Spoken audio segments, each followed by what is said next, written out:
Good evening, everybody. How are you? How are you? How are you?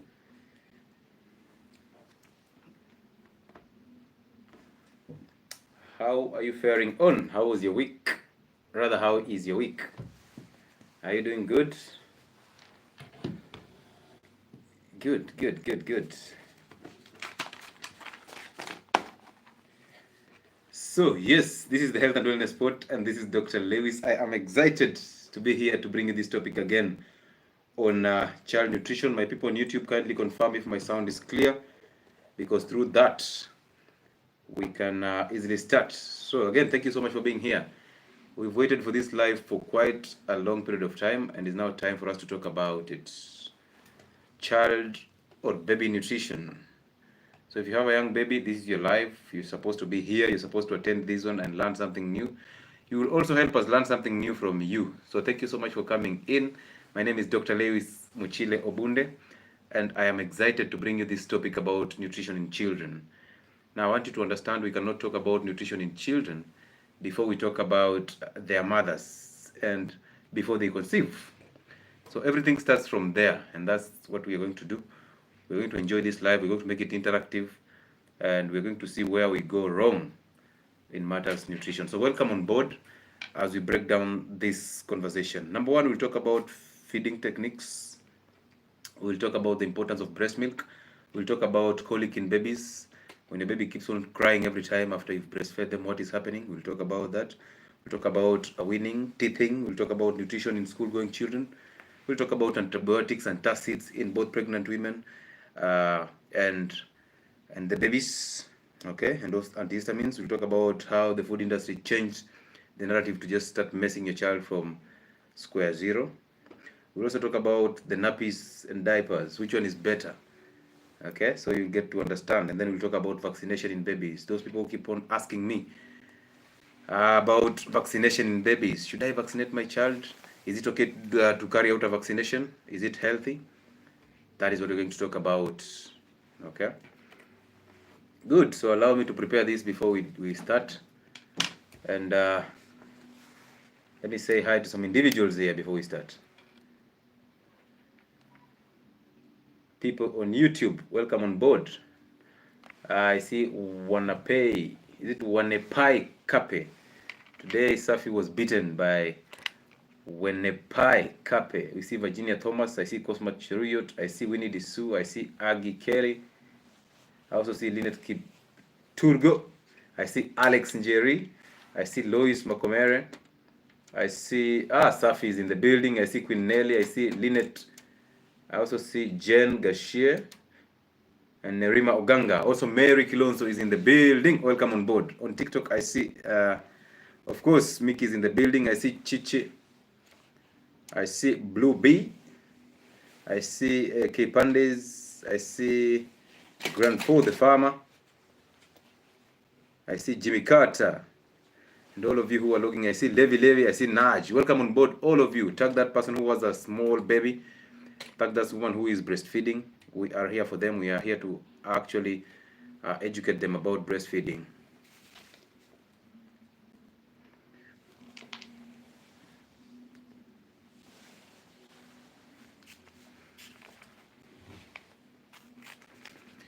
Good.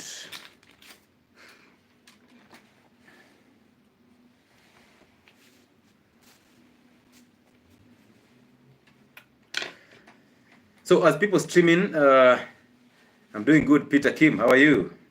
Welcome on board. This is a conversation for all of you. So thank you so much for being part of us.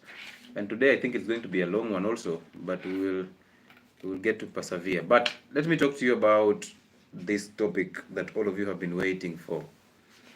I want to tell you this for free. That is very hard for you to talk about nutrition in babies before discussing nutrition in pregnant women or those women who are preconception, basically women who are anticipating a pregnancy. It's very difficult. Why? Because everything that is going to happen in these babies is actually as accumulative behavior of the mother.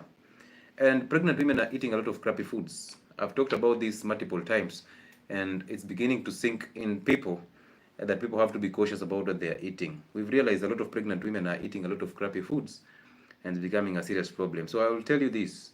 that breast milk that you're producing is actually as nutritious as the food that you're eating. If you're eating crappy foods, of course, what do you expect? Your nutrition will be messed up. As a mother, if you're eating crappy foods, if you're just taking sugars, the chocolates, and you're claiming that you're craving all these things, you're going to mess up your system entirely. Okay, so yeah, good. So we'll talk about how pregnant women are supposed to behave, what they're supposed to eat, what they're supposed to avoid. But of course, we've been talking about these things over and over again because it's obviously and most often, of course, the same things that we eat when we want to lead a healthy life, what we've just been discussing in this channel. But this is the most important part, that every child gets their first layer of immune cells or their first layer of microorganisms through vaginal birth. So when you're giving birth through the normal delivery, the vaginal birth, that birth canal has microorganisms. And apparently the first normal flora, when I say normal flora, I mean the first microorganisms that inhabit the gut of the baby. Remember, these children are coming from a bubble, and their world is basically zero microorganisms. In the placenta, they have a very healthy environment, zero microorganisms. But by the time they're getting to get out of the womb to come into this new world that is full of bacteria, their first layer of bacteria comes through the vaginal birth, the birth canal. And this birth canal is actually lined with very healthy bacteria for this baby. But remember, these microorganisms are going to the gut of the baby. So remember, the gut of the baby, do you remember in biology, in the small intestines where absorption happens, for you to have a larger surface area, we had things like, they used to call them finger-like projections that were called the villi and microvilli. Do you remember that? So these finger-like projections, what they do is they actually increase the surface area under which you absorb food. But most importantly, they are covered with layers of microorganisms. But when a child is born, they don't have this layer of microorganisms. They're just sterile. Their guts are sterile. So they don't have this layer of microorganisms. But when they start breastfeeding, when they get through the birth canal, that's where they get the microorganisms. But remember, these microorganisms, the ones that line this gut, are actually, the major one is the lactobacillus acidophilus, okay? The one that is present in the probiotics and the prebiotics that you guys buy in the pharmacy. But that which is in the yogurt is very questionable because we have no idea if they actually add in that. So it's very unhealthy to give your child those probiotics thinking that they're going to fix their gut. It's a lie. It's not okay. So now, for you to have these microorganisms, of course, they have to come from somewhere because this baby was born with a sterile gut. So they have to come from somewhere. And when they come from somewhere, it means when they come and fix themselves in this microvilli, they're actually going to provide protection. They're going to help you in digestion. They help your baby in digestion. Jay Opande, I see you. Welcome on board. Carol Njeri. I also see Anne Mwangi. Esther Juma. I see Lago Steve. Chamazare. I see all of you. So welcome on board. So these microorganisms are actually coming in to make sure that they help the baby in digesting the milk. They also help the baby in protection because they are now normal flora. When they get to the gut, they become normal flora. And what does normal flora mean? It means these are healthy bacteria that we inhabit in our guts. And they help us break down fiber. They help us break down some foods. And then they give us the B vitamins. So they are very important when it comes to gut and nutrition for this child. And remember, anything that's going through the mouth has to be broken down to a level that is easy to absorb through this microvilli, the surface of the small intestine, where most absorption takes place. So this child gets this bacteria and they come and they line these microvilli. And when they align that, they start helping them digest the milk, they help them absorb vitamins, they help them clean the gut, and also protects the child from other harmful microorganisms because these good bacteria, they compete with bad bacteria for food, for nutrients and space, and therefore they end up overwhelming the bad bacteria and they die. The bad bacteria die. So they are actually part of your immune system and part of your baby's immune system. Okay. Also remember, there is a direct relationship between the gut microorganisms and brain issues, this mental health issues. Most people who have been diagnosed with depression and all these mental health issues actually have a very messed up gut. Okay, so that's the reason why we say you have to fix your gut. So these are helping you in immunity, in digestion and absorption of food. But most importantly, when a mother gives birth through CS, and I talked about CS birth against or vis-a-vis the vaginal birth, the natural way of giving birth. So what happens is, if a mother gives birth through the sterile and aseptic techniques, the CS, This procedure does not expose this child to the new bacteria or to this bacteria that will actually start the process of his or her immune system. So what does that tell you? They start a game at 1-0 down. Okay, so which means they will have to struggle to get that immunity as compared to children that are born through natural birth. And that is us just trying to make our children suffer. So where do we get this bacteria from? Where do these children get this bacteria from? Number one, of course, through the vaginal and the birth canal. So when you're giving birth naturally, what you're doing is you're actually exposing the child to those bacteria, and they get those bacteria, which get through their mouths and get to settle into the small intestines on the microvilli. That is the first layer. Okay? So giving birth through CS is not a problem unless it's an emergency. That's where I advocate for it. But if it's not an emergency, you're actually messing up these children. Number two, pregnant women are always on antibiotics because of infections. You're always taking amoxicillin, plus that antifungal that you insert in the vagina to treat the urinary tract infection. So your immunity, of course, goes down because now there's somebody growing in you, there's a baby growing in you, and possibly your immune system has to go down because you're like sharing, in quotes, the immune. Even blood. So a lot of things are happening, hormones are coming in, and there's a lot of changes that actually cause your immunity to go down. Now, when your immunity goes down, of course, you start getting infections. But remember this, the only thing that takes your immunity down is not because of the pregnancy. It's because of the foods that you're eating, because the same foods are the ones that are supposed to boost your immune system. So if you're eating crappy foods, the sugars, the seed oils, the wheat products all through, what do you expect? Your immune system will be low. When the immune system is low, you will have to be put on antibiotics for different conditions. And when you're taking those antibiotics, some of these antibiotics, like penicillins, examples are amoxicillin, which is the safest one in pregnancy, and even cefixime, they are broad spectrum. So they act upon a large variety of bacteria, including the good bacteria. So when they kill the good bacteria that line your villi, what do you expect? Digestion will go down, absorption will be hindered, and then your layer of immunity will be, the barrier that helps your immune system will be destroyed. And now you start getting infections. Now, when you use that antibiotic and it clears those good bacteria, the next thing that is coming up is, of course, you now have a messed up or a gut flora. So if you get to use multiple antibiotics during a pregnancy, your immunity is already down. Now that will be passed directly to the child, because you can imagine the amount of bacteria that will be in the vaginal canal. Very messed up. So this child will start a game at 1-0 already. Okay, so you're supposed to eat healthy foods when you're pregnant. In preparation, actually before you even get pregnant, in preparation for the pregnancy, so that you can carry a smooth and a very calm pregnancy, and then you also prepare for the aftermath after you've given birth. What next? Because you need to prepare for the baby to get now enough breast milk and they get the immunity that they deserve. But you eat a lot of biscuits, a lot of cakes, a lot of sugars, a lot of milk, and your gut is always compromised. So by the time you're giving birth, this child does not even have enough good bacteria to protect their guts.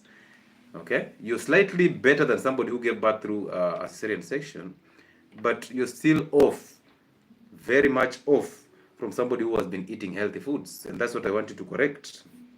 Okay, so if you're a pregnant woman and you're using antibiotics all the time, start thinking twice.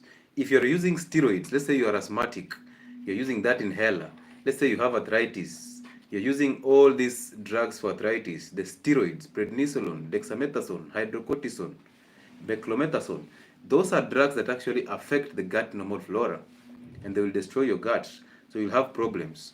Number three, if you're on painkillers all the time because of the back pains, because of the weight that is coming with the baby, and you're using the NSAIDs, the diclofenac, the ibuprofen, the aceclofenac, the meloxicam, even though these drugs are supposed to be used with a lot of cautions in pregnant women because they can affect the lungs of the baby, you're supposed to stay away from these painkillers totally, apart from paracetamol. And you're supposed to use that paracetamol only when necessary. You don't use it all the time. So when you use these painkillers all the time, they mess up the gut flora. And now that's another problem, because remember, we need that gut flora fixed so that you get to pass it to your baby. Okay? So you don't affect the immune system of this child. And nowadays, women are drinking alcohol. You're pregnant and you're drinking alcohol. You're saying actually wine is good for the gut and digestion. Now you're taking alcohol when you're pregnant. What do you expect? Alcohol destroys the gut flora. Alcohol is highly inflammatory to your gut. It destroys your gut, and therefore low normal flora. Okay, so all these things are bringing issues.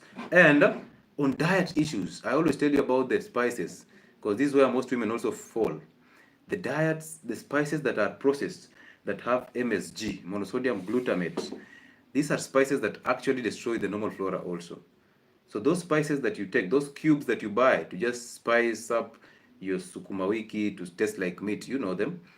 Don't use those things when you're pregnant. You'd rather prefer using things like garlic, organic garlic and ginger. Garlic is a natural antibiotic that can actually help you fight some infections in pregnancy. But the best thing about it is you'll still preserve the gut microbiota. So you need it.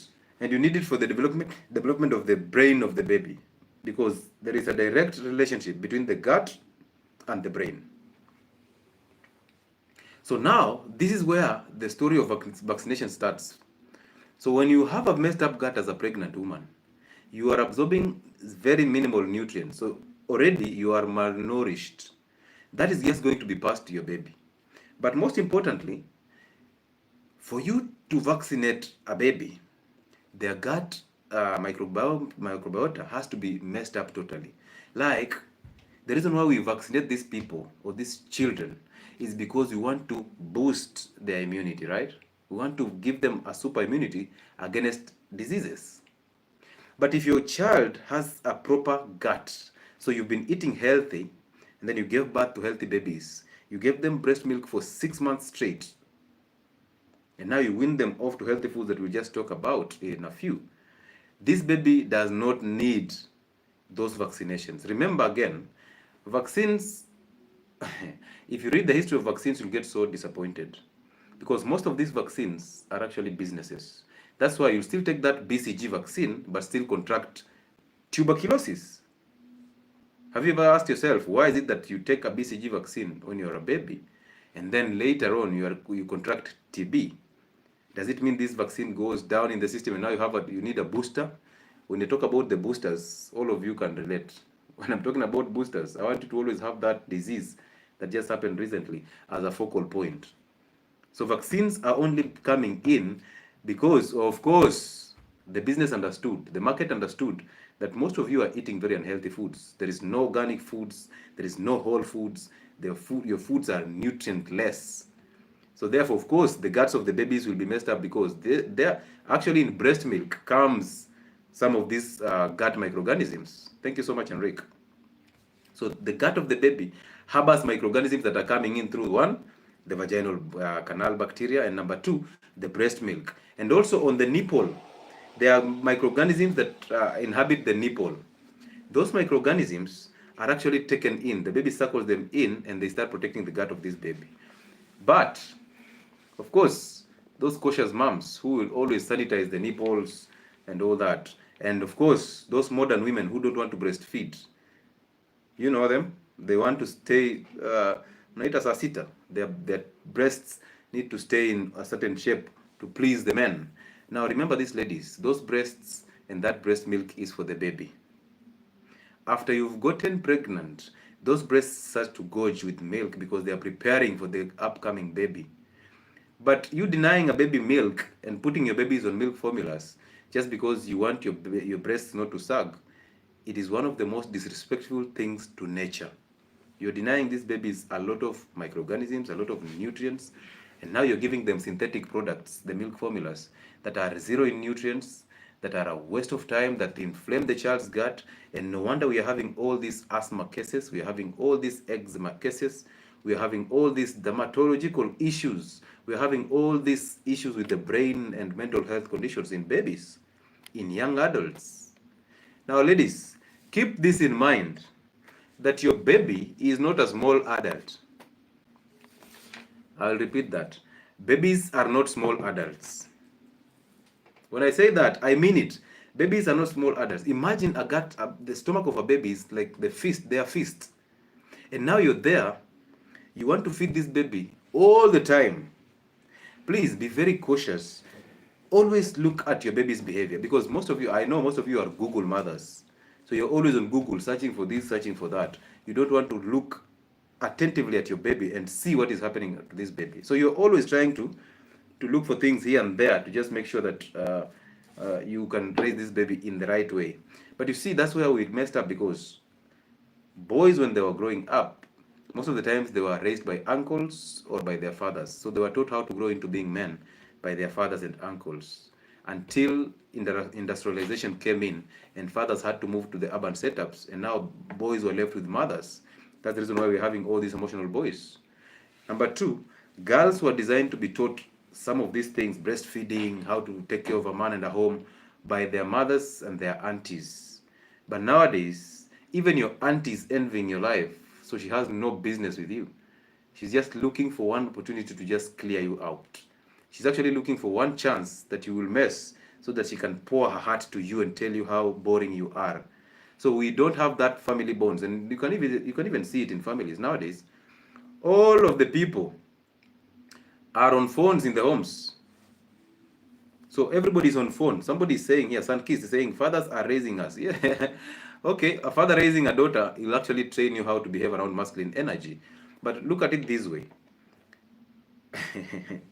Actually, the reason why fathers are now training daughters is because fathers were raised by mothers and they became emotional. So now they have to raise emotional daughters, which again is just a topic for another day. But the reality is this: these daughters have not been taught this, and everybody's look at the modern generation. We are just on phone. We don't even enjoy the foods.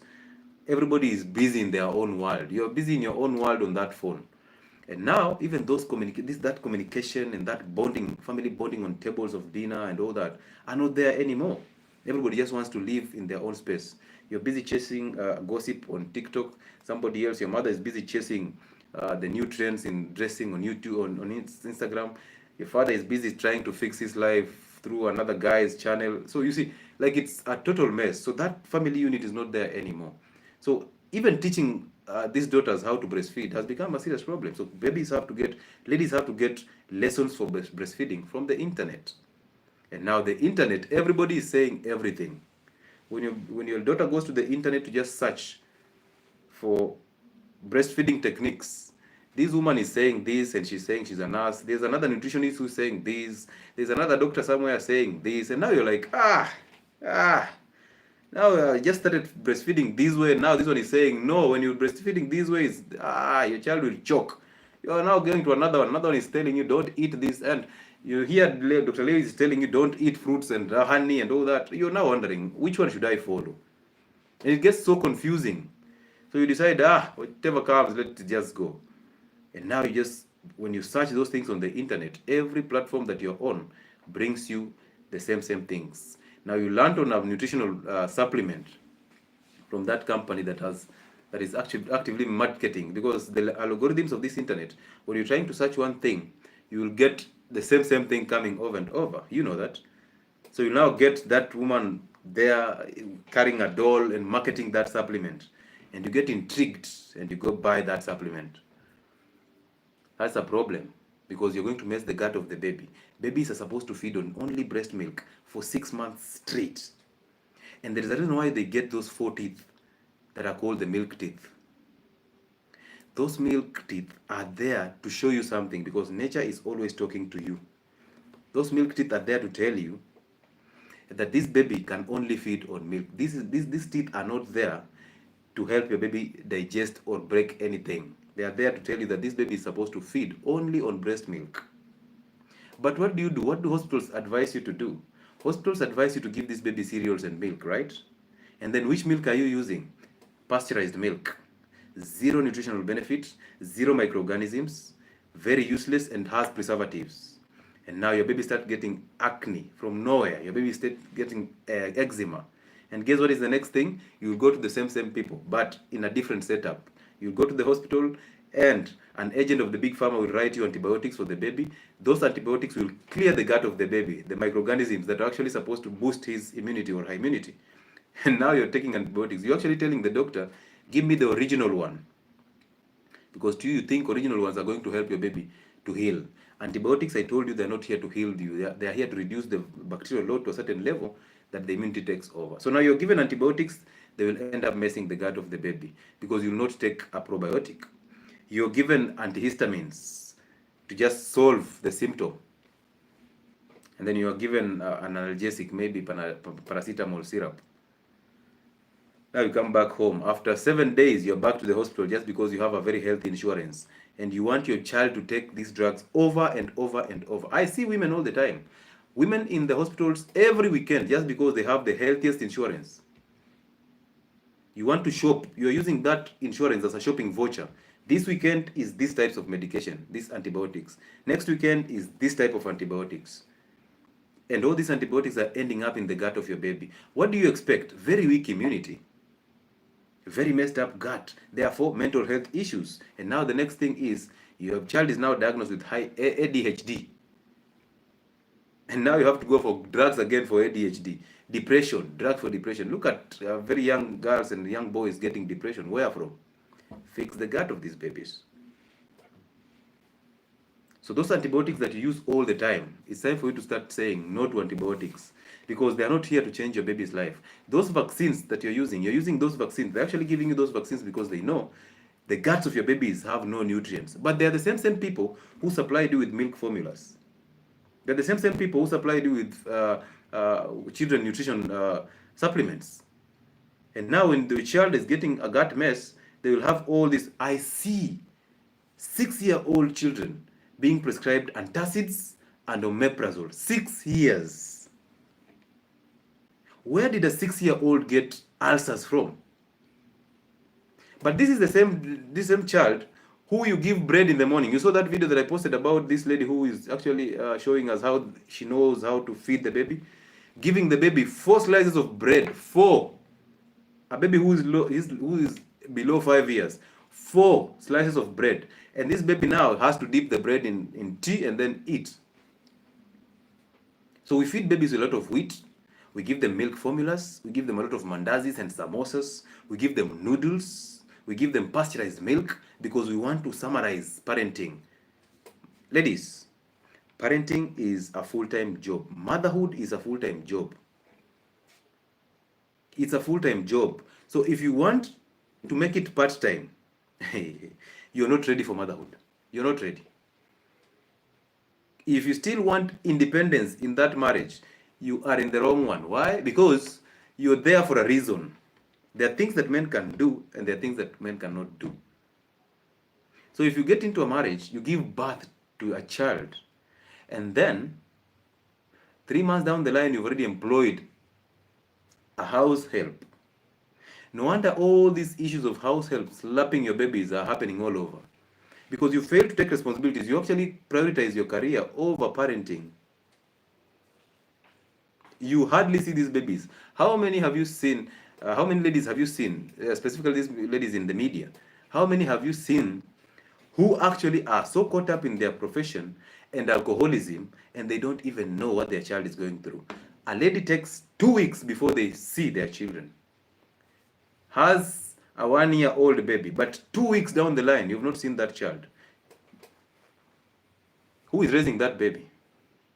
And then now you want us to sympathize with you. You want us to act as though, hey, this is so bad. How can a nanny step on a child like that? How can a nanny punish a child like that? But where were you as the mother? Where were you? Where were you when that child was being slapped? And these are questions that men need to ask their women, their wives. But these men cannot ask these questions because they don't provide.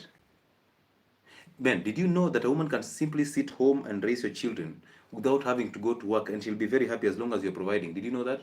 Ladies can confirm that in the comment section. Women are so comfortable behind a very successful man. They will never complain. The reason why these women find a chance to go to work is because some of you men have become so weak. We lost the traditional man. So you become a modern man. You're fat, you're obese, you're so chaotic, you're emotional, you cannot provide, you're actually sharing bills. And actually sometimes the woman is the one who is paying more bills than you do. So you're there, you want to command respect, yet a woman is paying the bills. How is that even going to happen? You're there, you want to tell this woman, now you have to sit here and raise this baby. But you see, this woman just carried a baby for you. So she can take care of that baby as long as you provide. So we started messing up from here, the man, before we came to the woman. Anytime you see children misbehaving, that is actually a reflection of who the father is. But guess what men do? They'll say, hii ni tabia ya mama, right? But you see, character and behavior trickles from God to the man, from the man to the woman, from the woman to the children. So if there is no character in children, who do you blame? Who do you blame? Do you blame the women? But they adapted this character from the man. So some of us got married as males, not as men. You got married as males. You actually got the wrong idea of marriage. You went into that marriage for the sake of the sex availability. You thought it's going to give you availability of sex. When you got there, you got the availability of sex, but now you have erectile dysfunction.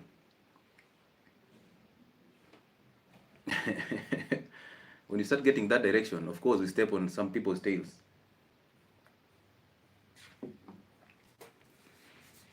Let's go back. Now somebody's asking me to play a game with them. So let's go back. When a child is born, first things first, the first layer of immunity comes from the vaginal bacteria.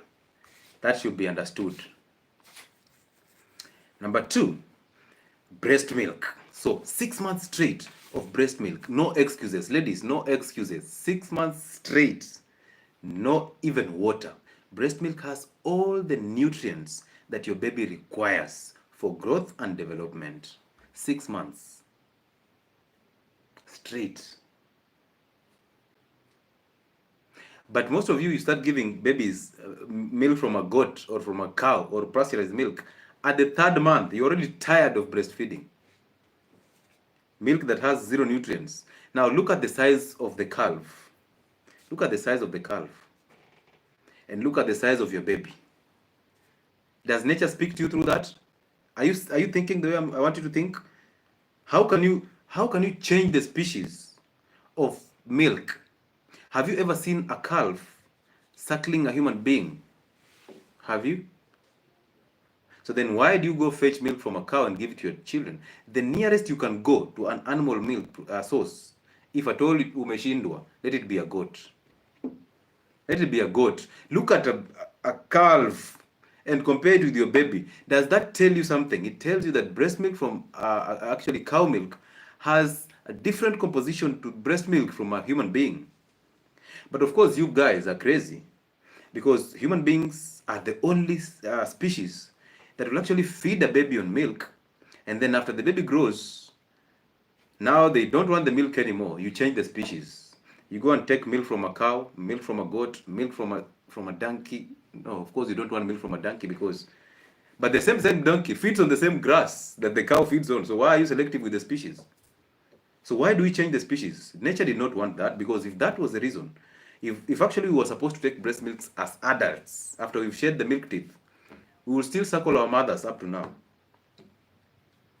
So milk is essential for calves from a cow. Milk is essential for babies from you as a woman. So feed your child with your breast milk, yours. Not products from a company. You know those milk formulas? And maybe when I say milk formulas, some of you cannot understand it. Milk formulas are rich in soy. Milk formulas are rich in processed protein. Milk products are rich in fructose. Tell me what nutritional value is these 3? Nothing. Soy is going to change the males into females because it's estrogen. The supplements that are there, the protein supplements that are there, are even highly inflammatory. They are so processed, they don't have any nutritional value. The sugar in there is going to make a fatty liver in these babies. But hospitals have come up with the new formula, of course, the one that tastes like groundnuts, and now you're giving your children, because you're unable to feed your children with healthy foods that we'll talk about. So you have to go and take that supplement and give your babies, and then now these babies are growing fat. So you celebrate a baby growing fat, thinking they are healthy. But they want you back. So when you take that supplement and the baby takes it for about 2 weeks, of course the 3rd week you're in hospital with flu, with cough, with asthma, and of course drugs after drugs after drugs after drugs. You expect these babies to survive. Now you start feeding the babies. Remember this, when the baby loses those milk teeth, when the baby gets off those milk teeth, they start growing healthy teeth, the molars, the canines, so that they can eat healthy foods, the meats, and they can digest fiber. But you guys give babies fiber and the oats and the cereals, the breakfast cereals plus milk, before they even shed the milk teeth. So you want them to, and that's what hospitals are telling you, that feed your children with cereals and milk is healthy. Even the food industry understands that. That's why it puts those milk formulas and puts those cereals with milk, an advert that has children. What foods do you feed your child? Let's take an example, breakfast. Is it so hard to feed this child? Well, possibly when these children are, we're already starting to wean them off milk. Do you really need to give them soda, juices, milk from a cow, tea, and all these things? Do you need that? Why don't you consider bone broth, the bone soup? Why don't you consider avocado juice? So this can be a breakfast, or this can be foods that you start initiating or weaning the baby to. You give them the bone broth, which is a superfood. You give them the avocado juices. Now, most of you will tell me, my baby cannot take that. Listen. Babies are one of the most adaptive human beings or species on this earth, on this universe. Babies adapt so fast. And babies learn by observation and imitation. So when you are a woman and you're eating 5 meals a day, your baby will eat 5 meals a day and even more. Because the insulin levels in this child are so misbehaving. And that is courtesy of you as a woman. How can you eat 4 meals a day and snack in between and expect to give birth to a baby and raise a baby who is eating 2 meals a day? It's not possible. It's not possible. So don't tell us, my baby eats 5 meals a day. No, you eat 5 meals a day and your baby imitates what you're doing. And most of you don't count snacking as eating. Which food for baby weaning? Bone broth, very important. Breast milk has to be part of it also. You have to continue with the breast milk. It's actually called complementary feeding. So you have to include the breast milk there. Avocado juices, mashed beans, the egg yolks, the butternuts. Butternut is a very good food in children because it gives them a very good flowing stool and a bowel movement. The pumpkins, give them water now that they need it. Mash those nuts. Give them the porridge that has groundnuts. Groundnut porridge is very good. Even millet porridge. And I see most of you being told, you cannot give babies porridge because their guts have not adapted. And then the same people who tell you to stop giving them porridge, the same people who give you milk formulas. Yes, green bananas. You can mash green bananas and just mix it with soup, and your baby will enjoy this. These babies love these foods, and they will adapt to those foods. But you cannot tell a baby who is 4 years to start dropping the sugars. You cannot tell them, now sugar is not good for you. Drop the sugars. When this baby has been drinking soda, eating chocolate, eating sweets from the time they started weaning. You can't, because sugar is highly addictive. You cannot wean your baby on wheat products and then expect to tell them not to eat the same wheat. And God is merciful. God gave these people, these babies, very healthy immune systems. Even though you mess them through CS, you mess them through diets, these babies will still survive. They go out and eat dust. They go out and play with mud. They play with fur. They play with pets. But they never suffer these conditions. But guess what? You gave birth through CS, a sterile technique. You did not give your baby the healthy foods, even the breast milk. You are always keeping your baby on antibiotics, so you're altering their gut flora. And then you give them milk formulas and the processed cereals and the sugars, so more mess in the gut. And then this baby comes out with asthma. And guess what you're told? That asthma is actually coming from fur, pollen, dust. And now you're busy sanitizing every surface. You even sell that cat or that dog, that pet, because this pet is the one that brought asthma to my baby. That pet did not bring asthma. Understand this, that actually that pet would have been the reason why your baby will not suffer from asthma. Did you know that?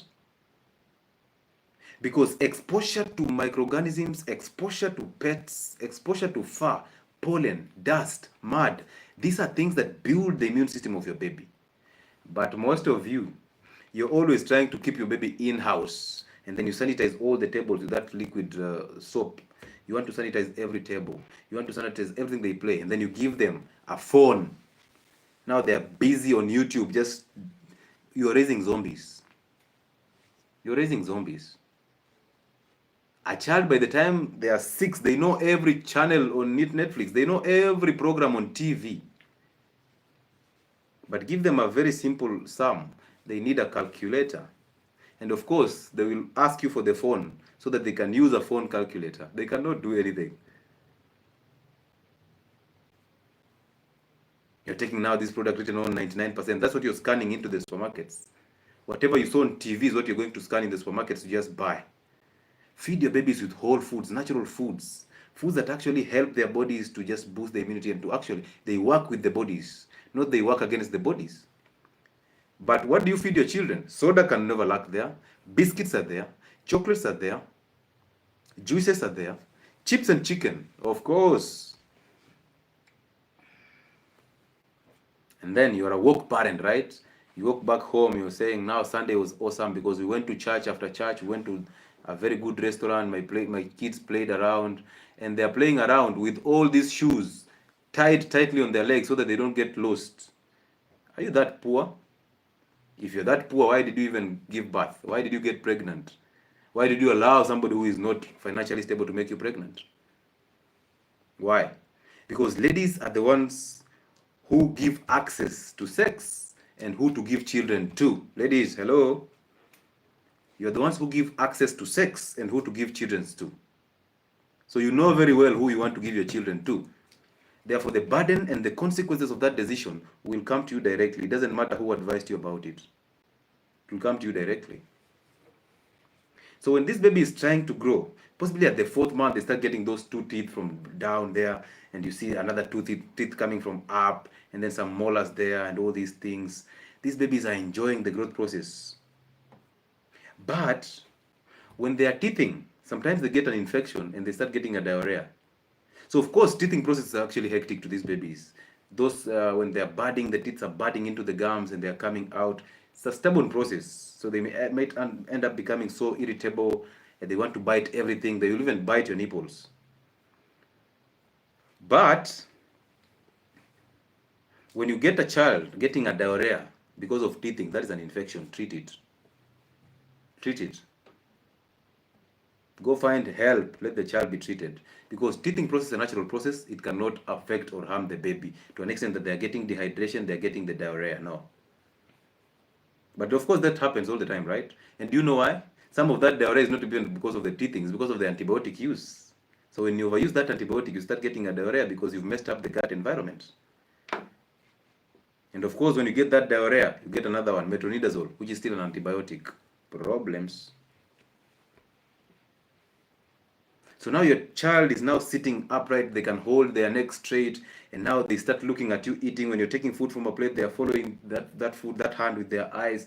That's the time you start realizing, oh, this one is ready for eating now. Because they will communicate to you through these signs. They will communicate to you through these signs. Now you can start feeding them all these healthy foods. Mash that butternut and give that child and see how they enjoy that food. Instead of giving them lollipop, mash that pumpkin and give it to them. Use that groundnut flour to make some porridge for them and let them feed on their own. Give them some spoon here so that they can exercise. They can follow what you're doing. And this becomes a healthy baby. You just enjoy them growing. But you're taking a bowl and adding in soda, adding in juice, and you want this child to take it. And then you're encouraging this child. You start telling this child, tam, tam, tam. That one is sweet. Throw that one is not sweet. It's a bad one. It's bitter. So this child already knows sugar is sweet. Every other thing is bitter. But if you are born and told that salt is sweet, you will know salt is sweet all through. So somebody put that in your head, that sugar is sweet. And the nutrition and the food industry understood that assignment perfectly. Guess what they did? They have the best professors in nutrition, the best doctors to just propagate their agenda. So they come out with these studies of healthy foods in children and they publish it and you run to read them and now you're giving your children those formulas. They study behavior. The best psychologists who have studied behavior, they know that moment in time when your child, everything goes into the mouth. Instead of giving this child possibly a very just light carrot or a cucumber so that they can bite on and just learn from From that, you're giving this child either lollipop, or you're giving them something so unhealthy, or you're even stopping them from doing that. So that is the time that these professors studied and understood that when this child, everything is going into their mouth, that is when they are developing the sense of taste. So that time is very critical for these babies, because when you advise or encourage them to eat sweet things, they develop that sense of sweetness in their mouth, and then their dopamine levels start getting messed up. So they start getting their reward of eating good foods. You actually reward them by telling them, "Tam," they eat it, and then they smile. They eat it and smile, and now they start knowing, oh, this. So when they start asking you for it, you cannot deny them, because of course you are eating the same things.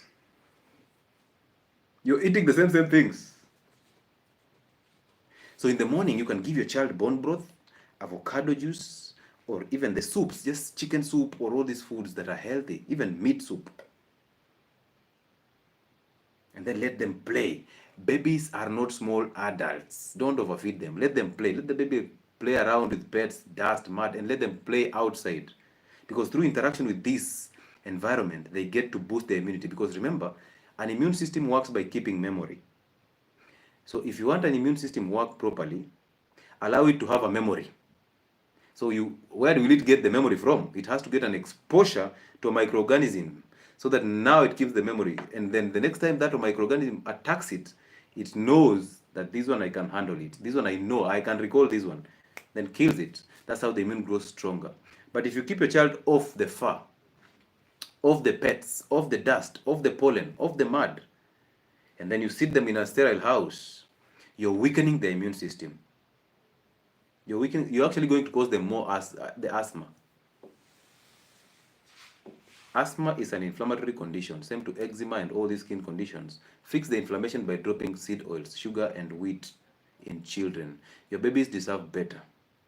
Wheat is highly inflammatory. Processed foods are highly inflammatory. Cooking these children's meals in seed oils is highly inflammatory. Giving children sugar is going to mess their gut and their brains. So drop those things first. Once you've dropped that, and you cannot drop them in children and you're eating them. It's not possible. That's why I told you, for you to prepare to raise this child in a healthy way, you must start from the pregnancy. Before you even get pregnant, you must have adapted. You must have been eating healthy foods. You must be eating the complex carbohydrates, the animal proteins, the vegetables, and the avocados. You must be fasting so that you have a strong immunity. You also prepare yourself for the pregnancy. And then when you take in this baby, continue with eating healthy foods. And as you continue with eating healthy foods, you will have a very soft pregnancy. You will give birth naturally, so you will actually help and assist your child. And then now you'll have enough breast milk for 6 months in a row.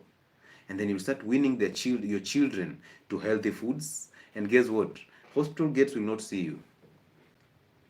Does it hit you that there are mothers who have never gone or taken their children to hospital? They delivered at home. Their children have never seen antibiotics. Their children have never been vaccinated, but they are very healthy. So ask yourself, how did you become so weak and you got convinced that vaccines and antibiotics will save your life for the better? What did your great-grandfather use? What did they use for deworming? What did they use as antibiotics? What did they use for vaccines? Because vaccines actually came in. They were not here. Africans, vaccines were not here. They came in. So how did they become a serious thing? And up to now, we have a schedule for vaccines. And if you miss that schedule, you feel like you've missed a whole... The world is crumbling. Does it hit you? Even with that TB vaccine, your baby will still get TB. Does it hit you? Even with the HPV vaccine, you still can get the cancer, cervical cancer? Does it hit you that recently people are taking the COVID vaccine, but they still need a booster? Does it? Now you know. Now you know. So bone broth, fish, very important. How did I even forget fish? The liver, the meats, But when you're weaning off, start slow. Start by the pumpkins, the butternuts, the avocados, the egg yolks. Okay? Start with those. Some vegetables here and there. Fish, you just mash it and give it to your baby. Chicken, give it to your baby. And just see how these babies just grow into it. Now they start enjoying foods because their taste buds are very normal. No messing up. Give them some carrots here. You just cook those carrots and then mash them and give it to them. Give them some vegetables here and there. And see how these baby grow into these healthy foods. And as they grow those teeth, start introducing some food here, some bold and semi-solid and solid foods here. Give them now that chicken, the drumstick, to just walk around with it and enjoy it. Give them some raw carrot, just walk it around and let them do whatever they want to do because they need it. Mash some sweet potatoes and give it to them. Mash some arrowroots. Good. Mash the beans and give it to them. Are these foods so rare? Are they so rare? In Africa, do we have these foods? Are they not there? That we have to give them chapati and mandazi and bread? That we have to buy cereals to give to them? That we have to give soda and your refrigerator is full of sodas for the child? That now you don't have breast milk, you have to give them energy drinks. And now you are always at the dentist's door, one tooth after the other. Your child is crying the whole night because their teeth are so aching. And then you start asking, what causes issues with teeth in children? And then guess how you defend it? You start saying, in my family, when I was growing up, we all had teeth issues. Of course. Of course. Oh, my child cannot take fermented milk. Of course they can't. Why? Because you can't. Africa is designed perfectly. And even with GMO foods now, we're still so lucky that we can still get whole foods. Even with industrialization, we still can get whole foods from the markets, and they're cheap, they're affordable. But of course, you like creating excuses because you are a modern woman, because you're a modern man. Sometimes I'm trying to teach you about healthy eating, and when you look on your right, the mother is feeding the child with cakes because it's the birthday of the child. And you're there wondering, where should I men, lead by example on this one. You cannot lead from behind. Your woman is complaining that ghee smells bad. No, ghee does not smell bad. Have you realized that if somebody is cooking, is boiling Irish potatoes, and you pass by their house, you'll never realize they are cooking Irish potatoes. They are boiling them. You'll never realize. But let that person just take those Irish potatoes and dip them in seed oils. Everybody will know this is French fries. Everybody will know. Why? There's something about those seed oils that you guys will never find out. There's something about those seed oils. Something about those seed oils.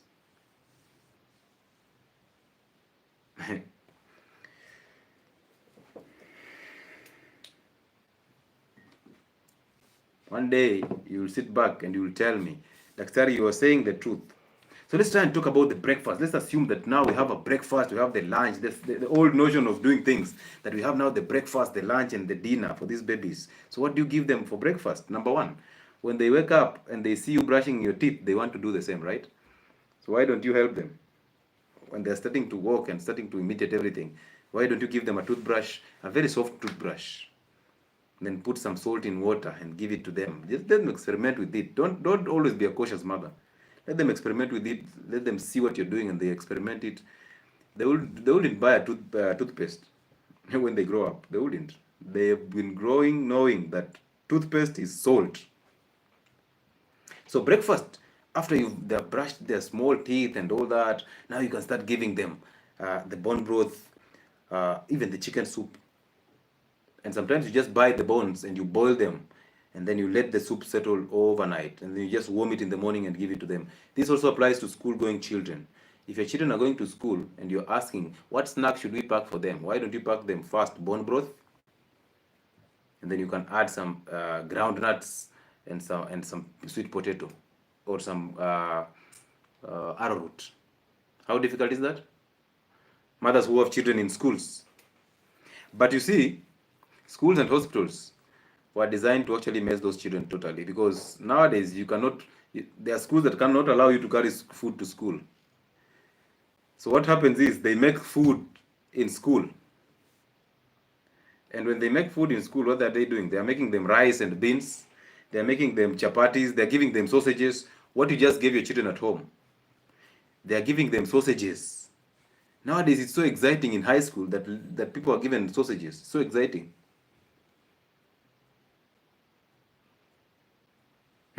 I make sausages and pack for my children. And I drop them and I give them the sausages. Oh. Why don't you buy eggs and boil eggs and give these children? Will you tell me that these children will not take eggs? If they don't take eggs, it's because you don't take eggs. You don't. You don't take eggs. How can you now start giving a child boiled eggs and anduma there? And yet you are seated on a table taking all these, a whole box of cereals, and then you add in a whole packet of milk, and then you're there eating sausages, and you drink a juice there in the morning, then you're just belching all through. And your child is actually enjoying that belching, because when you belch, they laugh. And now they want to belch like you. Aye. Now they belch a very, very weird smell. And you're telling yourself, you know, I've made it in life. Wait until that money goes back to the hospitals. And it goes so fast. The rate under which you accumulate that money is not the same rate under which you lose that money. It goes so fast. Now you're raising children with very weird conditions. A child is drooling saliva all through from morning to evening.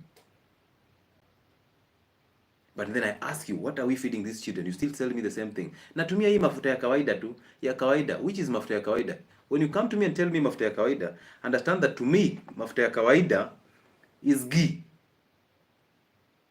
You're raising children who have delayed speech, and guess what you do? You blame it on eggs. Listen to this. I've had this multiple times, that if children eat eggs, they will have delayed speech or they will delay walking. I've also heard these same statements from a mother who has a child who has delayed speech, and that child is not eating eggs. But the confidence that she has when she's telling me, you know, if I give them eggs, they will delay speech. I'm like, but your child is not speaking. Not talking. So what are you telling me? You've not been eating eggs. You've not been feeding this child eggs. They had delayed speech. Now you're telling me that eggs will actually delay the speech more. But this child got a delayed speech without eating eggs. Why are you blaming eggs for what sugar did to your child? Your child is always feeding on noodles because you want to summarize breakfast. You're just buying those, I don't want to mention that name. And then you dip it in warm water or hot water, and then 5 minutes, you've made your child breakfast. You give them the noodles, the spaghetti. So you enjoy when your child is actually pulling that spaghetti from the plate. Then now you're telling me this baby cannot survive on eggs because eggs will delay their speech. Well, won't go. I tell you to give them avocados. Daktari, you know avocados have a lot of fat. Is that not cholesterol? Okay, so tell me, if eggs had cholesterol, and that cholesterol is bad, please tell me, why does a chick come from that egg that is rich in cholesterol? Tell me, your breast milk has a lot of cholesterol for the sake of the development of hormones, the brain, the skin, the vision, and the immunity of your child. Now you're avoiding cholesterol. So where will your child get this from? If cholesterol was a problem, and this has to be understood, if cholesterol was a problem, all these babies that you're raising will be dead because of breast milk. They will have heart attacks by the time they're just holding that breast to just suckle. Heart attack. Let's not lie to each other. A chick comes from a very rich source of cholesterol, the egg. A baby suckles breast milk, which is rich in cholesterol. But you don't give babies atorvastatin, do you? Dietary is in the building. So now, after you become an adult, the same cholesterol that you suckled when you were a baby, now is becoming a serious problem, right? So now we have to give you atorvastatin. Why didn't you start giving babies atorvastatin? Doctors in the building, we need that answer. How? Where did cholesterol start becoming a problem when we started taking cholesterol from day 0? How? Now we have to take things that are cholesterol free. Now eggs are becoming a problem. So one day, when you hear that pregnant mother telling you that I cannot eat eggs because I'll affect the growth of my baby, please drag them to one of my lives, or you can actually take this video and just make sure they see it for the next 1 hour. Take your 1 hour and make sure they are educated. So in the morning, porridge that is made from groundnut flour, porridge that is made from amaranth or millet or sorghum. When I was growing up, our mothers used to make this flour that has the muhogo, the cassava, they had groundnuts, they had sorghum and millet, and sometimes they added in some omena. I don't know if I come from a different generation, but again, yes, of course I do come from a different generation. So I took that as I was growing up. My friend, even a common cold was a serious issue. Like you never saw it. And we used to run in the rains all through. We used to feed on hailstones.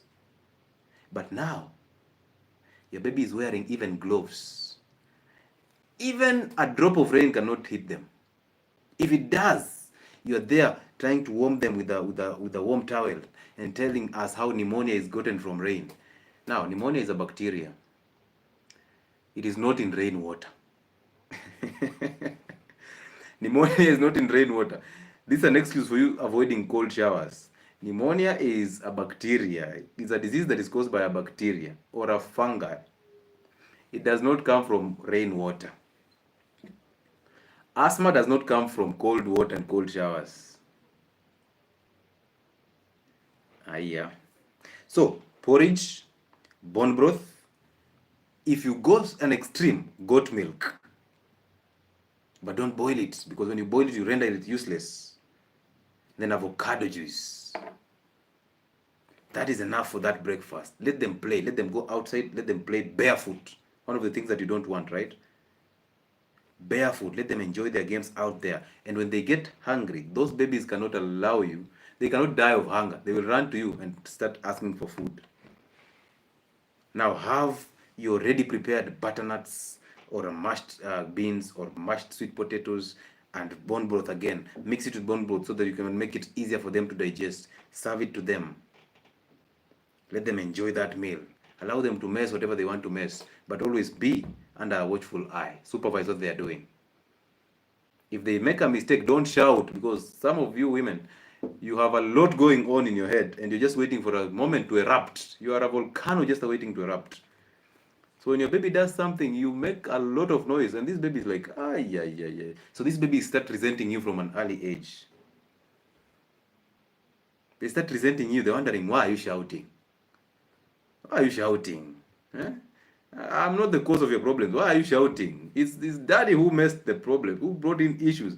Why are you shouting? And whether you shout or not, you still have to provide for me. So even if you want to tear the roof with your sound, no problem. You tear the roof and still come back and provide. But this baby starts to resent you from that moment in time, because babies are born perfect.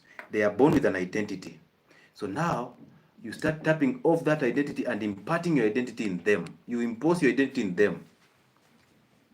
When you impose that identity in these children, they start resenting you because they don't want to be like you. They don't want to be noisy as you are. So they start resenting you, but they don't know it.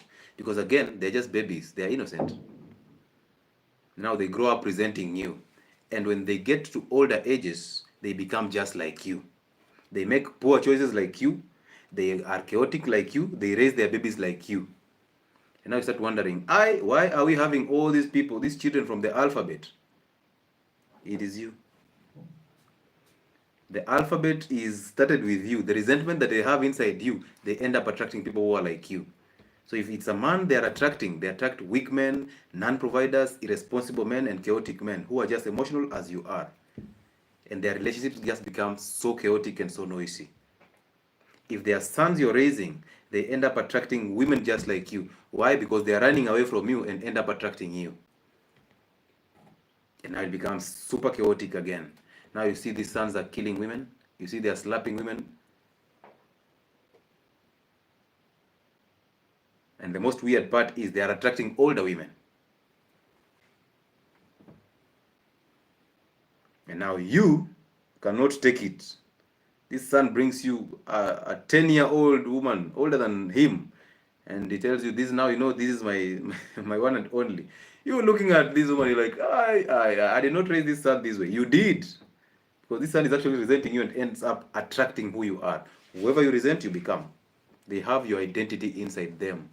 And see how many men are getting married with that identity in them.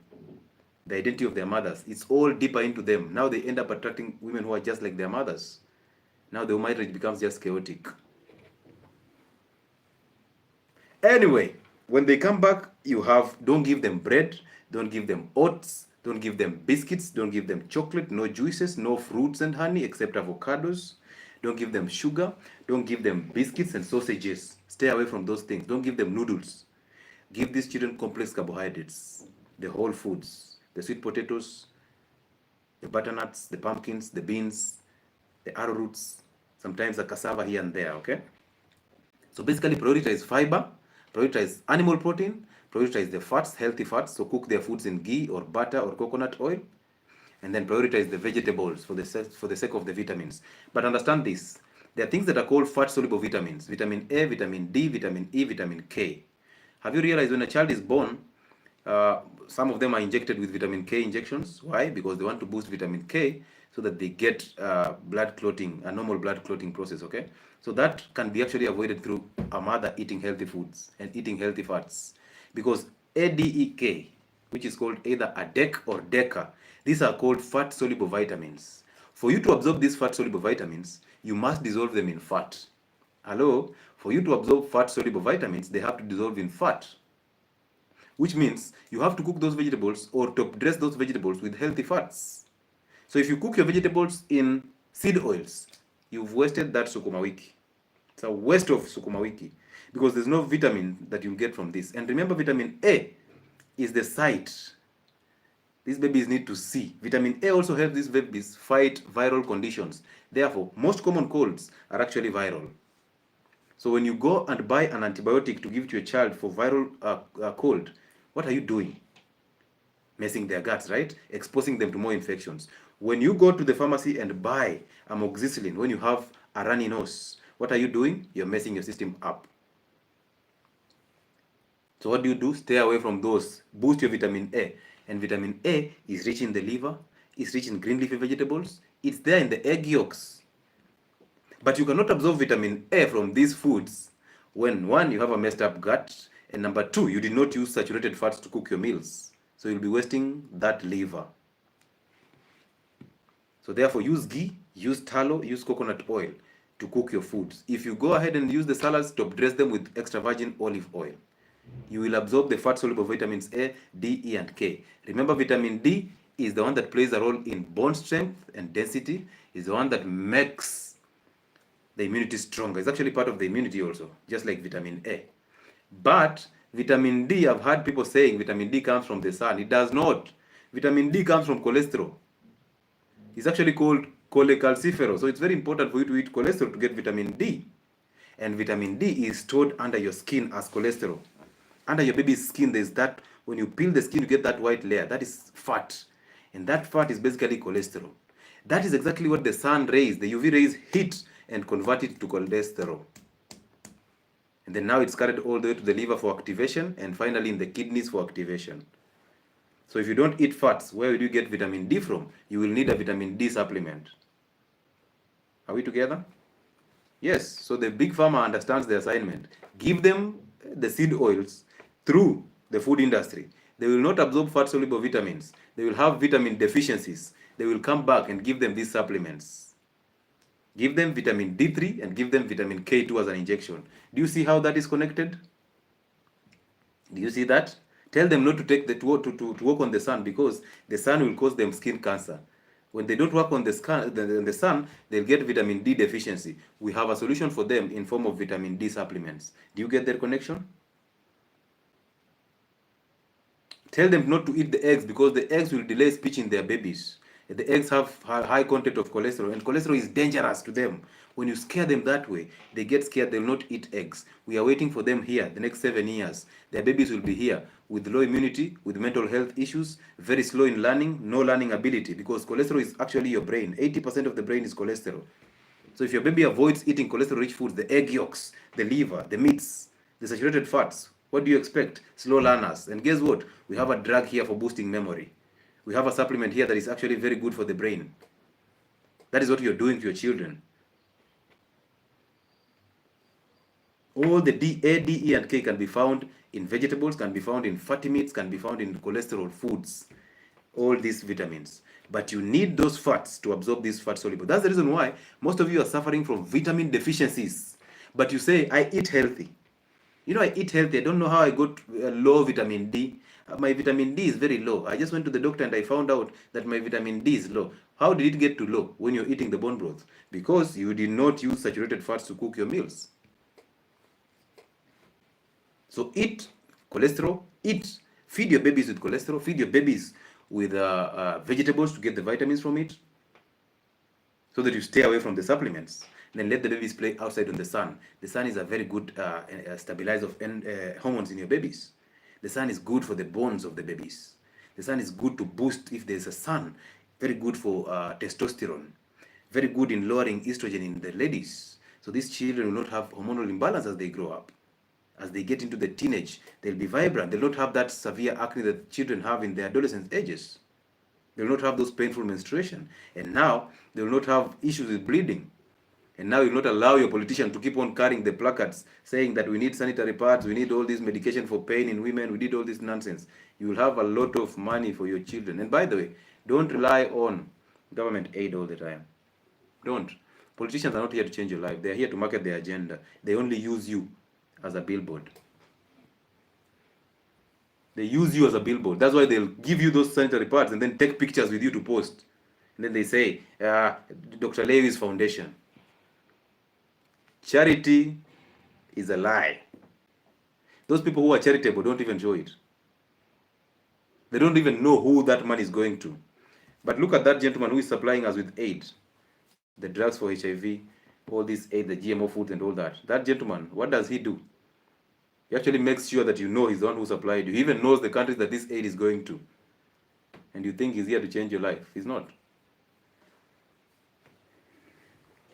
So summarize your life. Summarize your child's life to fiber, which is in the complex carbohydrates and vegetables. Summarize your life to fatty foods and the saturated fats, the ghee, the tallow, the coconut oil, the beef, the lard. Use that. Summarize your life to the complex carbohydrates. Summarize your life to animal protein in that baby. Animal protein. Give them the meats. Let them play with that fatty meat. I remember I used to love that fatty meat. Whether it's a 4-year-old or a 2.5-year-old, I've already talked to you about the foods that you're supposed to wean these babies to. The age does not matter in a child. It doesn't mean if a child is 2.5 years, you don't give them butternuts. When they get to 4 years, you give them butternuts. No, you start fixing their gut from the time they are weaning.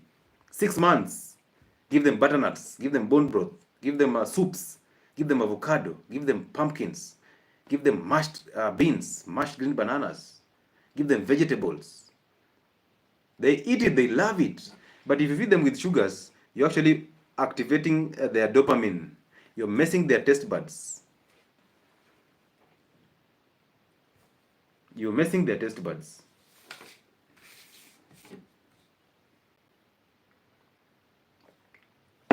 So number one, let children be children. Don't allow your child to be a small adult. Let them be children. Let them play outside. Let them play with toys. Let them bite whatever they want to bite. Let them interact with others. Nowadays, we have all these perimeter walls. A child does not even have a social life apart from you. What is this child learning from you? Eating 7 meals a day, eating sugars, making noise, always shouting. Don't shout to a child. Their eardrum is very, very soft. You might end up tearing it. Let them eat healthy foods and let them eat when they ask for food. Don't feed them just because you are hungry. If you're hungry, go and eat yourself to death. But these babies were designed perfectly. They are good creatures. God designed them well. Let them eat when they want to, when they ask for food. Okay? Good. Any questions? Any questions? One thing before I even forget. Your baby, you see, when when we were young. I like referring to that age because things just changed abruptly, and I just wonder what happened. Nowadays, your favorite online influencer on TV is marketing the best and the newest diapers in children, right? And these diapers will be used very soon in adults because of the alphabets. So men will be wearing these adult pampers very soon. Just wait and see. We will be here and we will say, when we were talking about pampers. So this is the reality. Let me just make this okay. So this is the reality. That there's a difference between the nappies, we used to call them napkins. The nappies and the diapers. You call them diapers or diapers, whatever the case. Whoever taught you English. There's a huge difference in terms of the fabric that is used to prepare this, to make this, the ingredients that are used to make these diapers and these napkins. Those days, a baby used to wear napkins, okay? Zilikuwa zinafungwa na kipini vizuri. There was a technique of tying this baby with a napkin or the nappies, and they were made of cotton. And when the baby urinates or poops in these nappies, they were changed.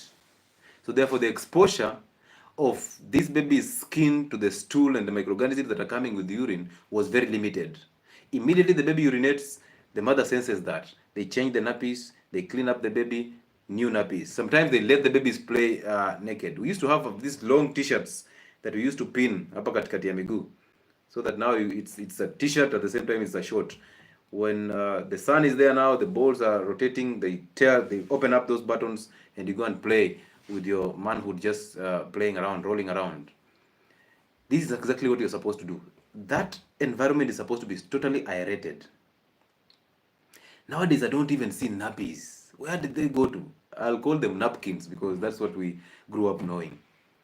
Where are the napkins now that we have to buy diapers which are made up of chemicals which are so refined, and they mess up the fertility of these babies, they mess up the hormone regulation, and we put this baby in diapers the whole day because that diaper has an ability of absorbing this urine, so you don't need to change it all the time. That thing was designed for you when you're traveling. I remember those days, a woman would just change nappies in the matatus. We used to have these matatus that were called face me. The one that had that chuma there, you hold it and bend in the matatu. Do you remember that? So we used to sit this side and face others, and we are facing each other. The Pujo 544.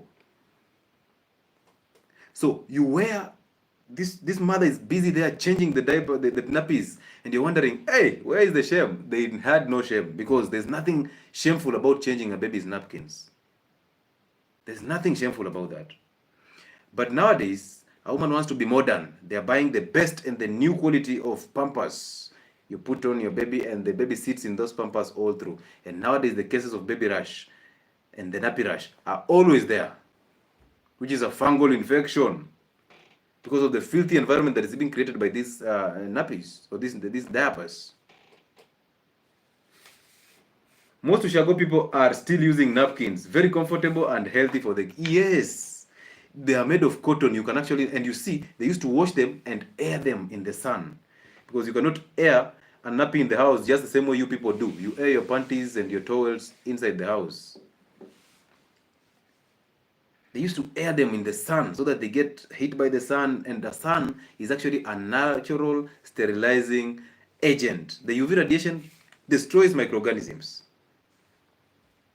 Imagine that. So these people are not stupid. We are the ones who are stupid. Now you see that advertisement of a diaper through your social media influencer, and you run to buy it. You don't even care about the ingredients that were used to make these diapers. You're busy taking them on your children, and the child stays in them for all this time, and then you start wondering, by the time they're getting to teenage, they're having erectile dysfunction. They experience only one erection. I remember we used to be, after being bathed in that besheni ya maji, you sat there, you just play with water, and then now you're put on the laps, you enjoy a very, very good sun on your back. Nowadays, do you take your children out to enjoy the sun? Do you? You're living in apartments. Your balcony does not even get the sun, and it's always stuffed. Oh boy.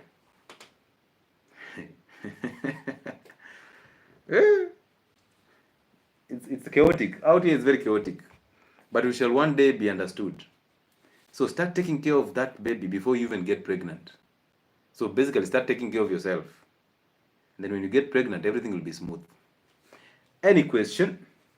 So let me bring in some people here for conversation before I answer those questions and we call it a night.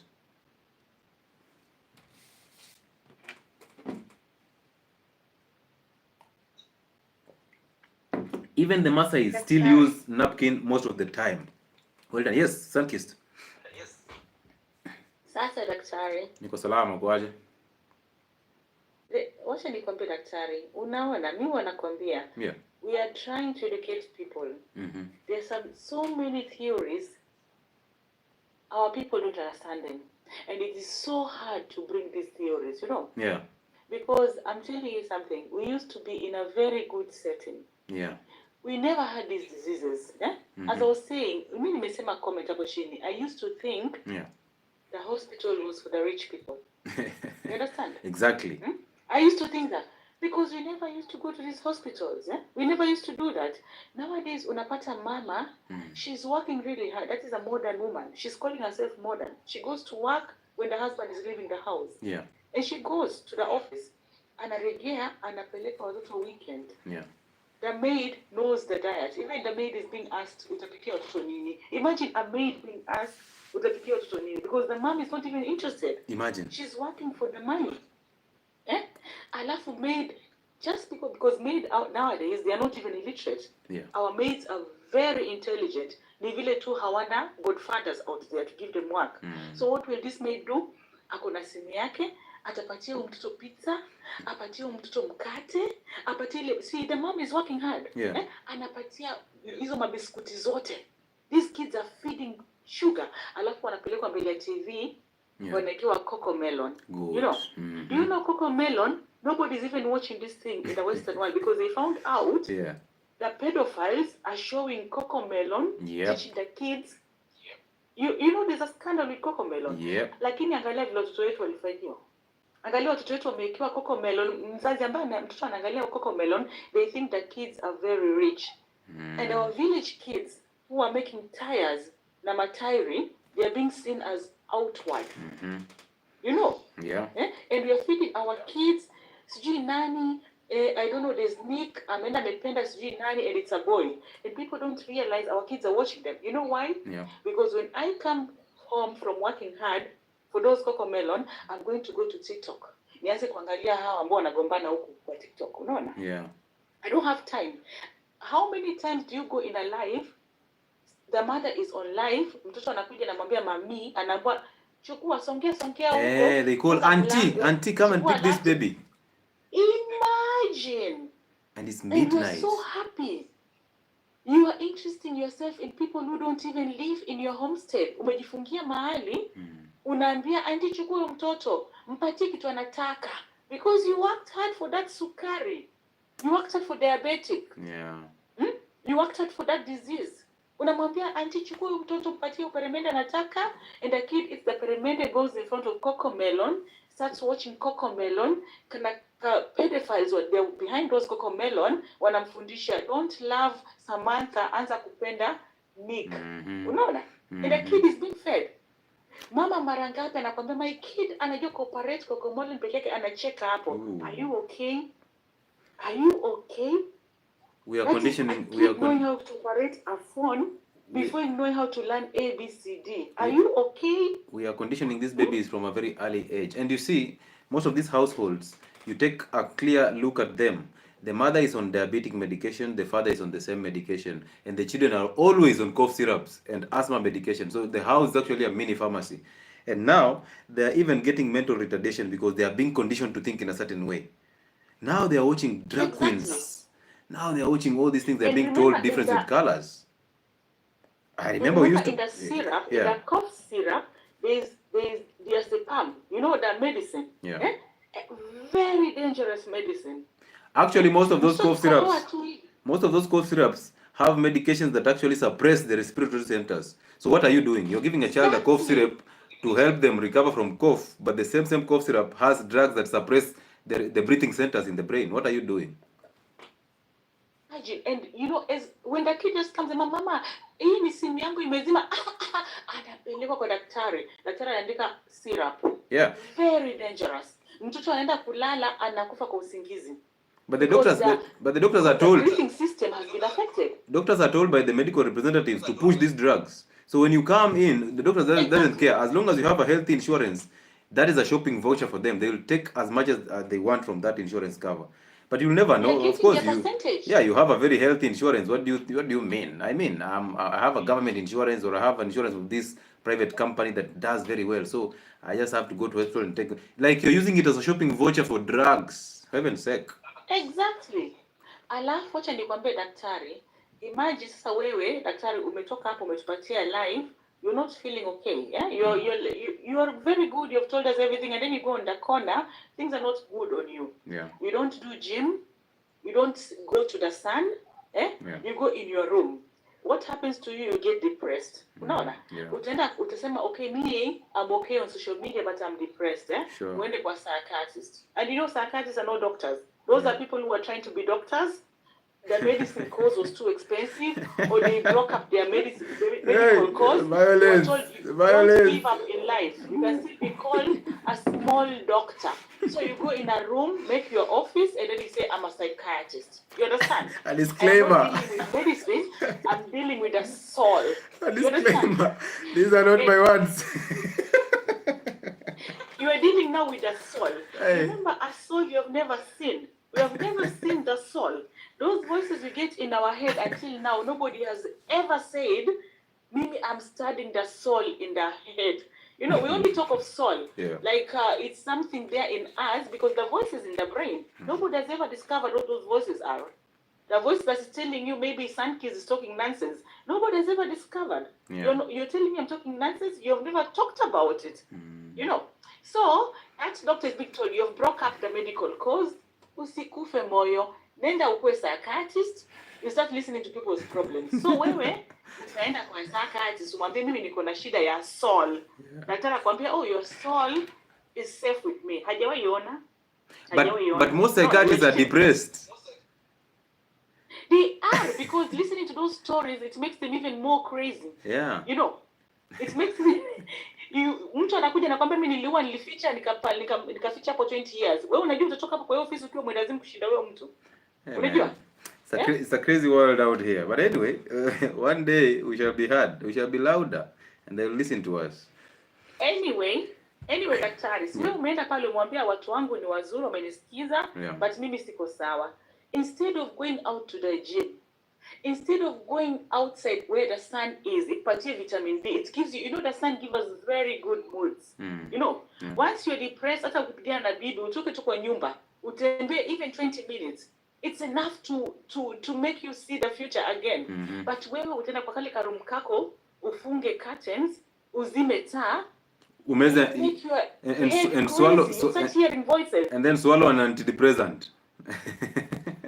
Then you go to antidepressant. And you know what they tell? What did they write on the antidepressant? Yeah. They write to you, this is a very good medicine. It will give you serotonin. You know serotonin, the hormone that gives you good moods. Yeah. It will give you serotonin. But it also counterfeits. Because if you don't take this medicine, you break it before 3 weeks, you are going to have suicidal thoughts. Yes.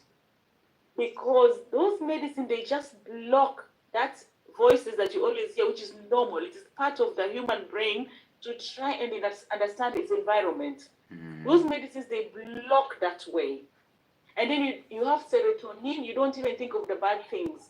And when the euphoria ends, you come back to square one. The medicine is not there anymore. Then you need more medicines. Yeah, of course. So you go to Prozac, you go to nonsense things, because you cannot do without this. That voice is being blocked. You don't want to hear the voice. Yeah. And once you start hearing the voice, they're winning you. You start wondering, I was okay with this medicine. I was not hearing any voice. Why am I hearing the voice again? Yeah. You go on the bridge and kill yourself. And it is written there. You're going to kill yourself once you stop. Yeah, you're right. Pharmaceutical company is the worst. These medicines, we never used to use them. Before we got this industrialized, before we started isolating ourselves with the phones, we used to have the GG men, wazee wa mtaa. And you used to have problems. We take my wife, I say my wife you cheated on me, lakini tutaenda kwa mzee wa mtaa. Mzee wa mtaa atatuambia hii ni makosa ya leo, tujenge dunia ya kesho. We will understand myself with my wife and husband, unaona? Lakini saa hii hatuendi kwa wazee wa vijiji, tunaenda kwa Prozac. Tunaenda kwa Xanax. Tunaenda kwa vitu vingine. Unaona? And then when we come out of that Xanax, we go and stand on the bridge. Tunachukua watoto ambao they are very innocent. Tunaruka nao kwa maji. Why? Because these medicines don't make sense. We need human interaction. We need human interaction. That telephone, that iPhone you're buying for 100,000 will not give you a shoulder to lean on. Even the pictures we're sending, we filter them. We're not sending the normal pictures. So we are lying to ourselves before we even lying to the world.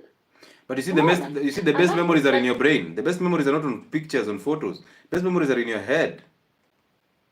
Exactly. And Daktari mimi nakupenda because you are so original. You want us to go back to our setting. That setting was beautiful. Yeah. But we really thought we were poor and we dismantled it. Good. We were not poor. We were very much okay. Good. Man, thank you, Sunkist. Anyway, thank you. That was awesome, man. Hey. Thank you so much for that insight. That was deep. I'm sorry for those who don't get Swahili. This one was a deeper one. I don't know even how to interpret it, but again, I hope that we can do it. Anyway, this is the guy. Guys, I posted today a picture of guavas. And I told you that when I was growing up, the only issue with guavas was the constipation because we overate them. And then we used to use the guava leaves to chew them. They were so bitter. We used to chew them to help us heal from a stomach upset or the abdominal discomfort. But nowadays, that yellow tablet is always there. It's always present. You know that yellow tablet that actually tastes so bitter? And I don't know if there's anybody who has finished that dose. So why do you take it anyway? Good. Hey, that was a good insight from Sunkist. Thank you, man. Thank you for that. Was the Sunkist of Sonibik? It was Sonibik, right? And let me read some comments here. Hi, this is Chamazare. Here, UAE households are walking chemists. They take medicines as food, and nannies are mothers to their kids since day one. They don't even breastfeed their kids. Now listen to that. That is a very serious thing. You guys in the United Arab Emirates, I don't care your culture or whatever. You guys don't breastfeed, and these are countries that have a lot of processed food. So your children don't even have food. They eat products. There is no food in these countries. And your hospital setups are so well. They are so well designed. But the reality is just the government and the big pharma, hand in hand. They are in bed. Yes, Juvi. Yes, doctor.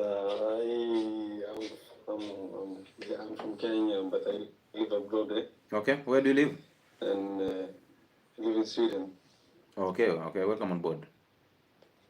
So I saw your stuff, and it's really amazing because me, I deal with carbs and I deal with low and high metabolism. Okay. And I tried this ketogenic diet and stuff like that, and I realized how much it helped me lose weight and stuff. Okay. And then, I only saw the only guy like in Kenya who was talking about this, and what you really saying, everything was really, and I was like, this guy is really telling people the truth. Thanks, man. Thank you. So, but I wish, I wanted to ask you one question, like, can you just drop for us on your page, like, what you actually eat through the day, like, But I've done that on my Telegram channel literally every week. I've posted all the foods that I eat. I know nothing.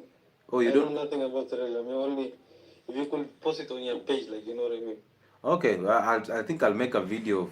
I was actually challenged to make a video of my shopping and all that. I'll try and make a video on my shopping and then the food that I eat in a week. Like, like if you eat any bread through the day, or like any how many, if you eat carbs, what carbs do you eat? Like, what carbs are good for you and stuff like that. I'll do that one day, very soon. Because me, when I go back home, like, I'm always in home 3 months, 4 months of the year. Okay. And every time I gain weight.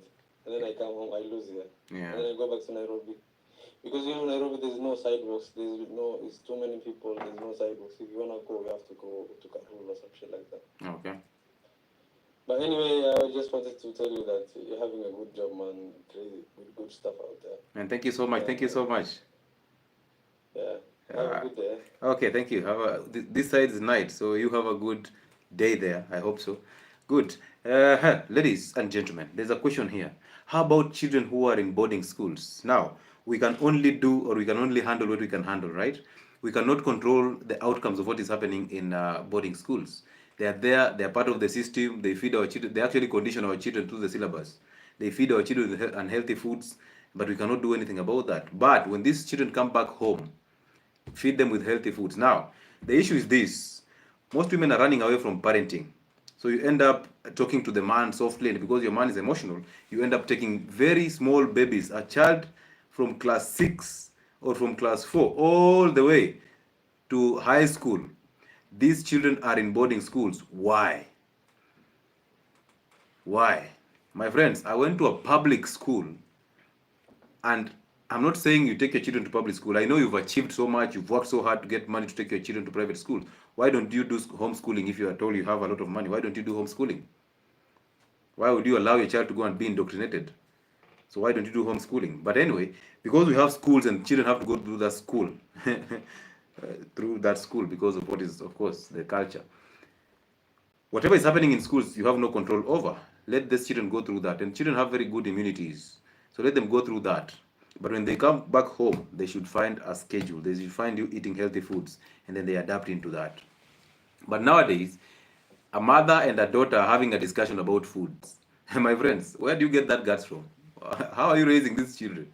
Like a mother and a daughter having a conversation about what to be cooked in the kitchen of that mother. A father is actually bargaining on what should be eaten in his home with a child. Are you kidding me? My friend, you will be slapped like thunder. You eat what is there and what is supposed to be eaten. You're there saying, oh, we've not eaten chapati in 6 months. Who are you? Are you counting for me? Who is the parent here? Yeah? You can go and start your life and now cook your chapati every single day and nobody will ask you. So make sure that at home there is order. And this has to come from the men. Wake up, wake up. Because the financial burden that is coming through the health of these babies or these children, it is coming to you directly. It is coming to you. Children used to eat fruits. There were no problem because these fruits were not GMO and they were seasonal. We used to hang on trees and eat these mangoes raw with salt. But nowadays, mangoes are all in season and they are ripe. They are so sugary. They have no fiber. Most fruits don't have even seeds. They are so appealing. And when they eat all this nonsense, they end up having all the problems with health. And guess who is going to bear the burden of that? The man. But of course, most men are weak. They're sharing bills, so they don't see a big problem. Most of the men have a lot of very health insurance because of their jobs. And now they think that an insurance is a shopping voucher. It is not. An insurance is not a shopping voucher.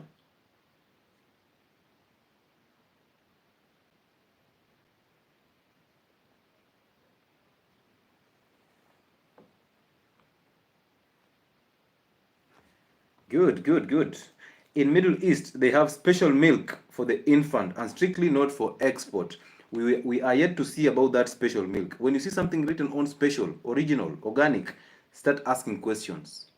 Start asking questions. Doc, can we hire you as a...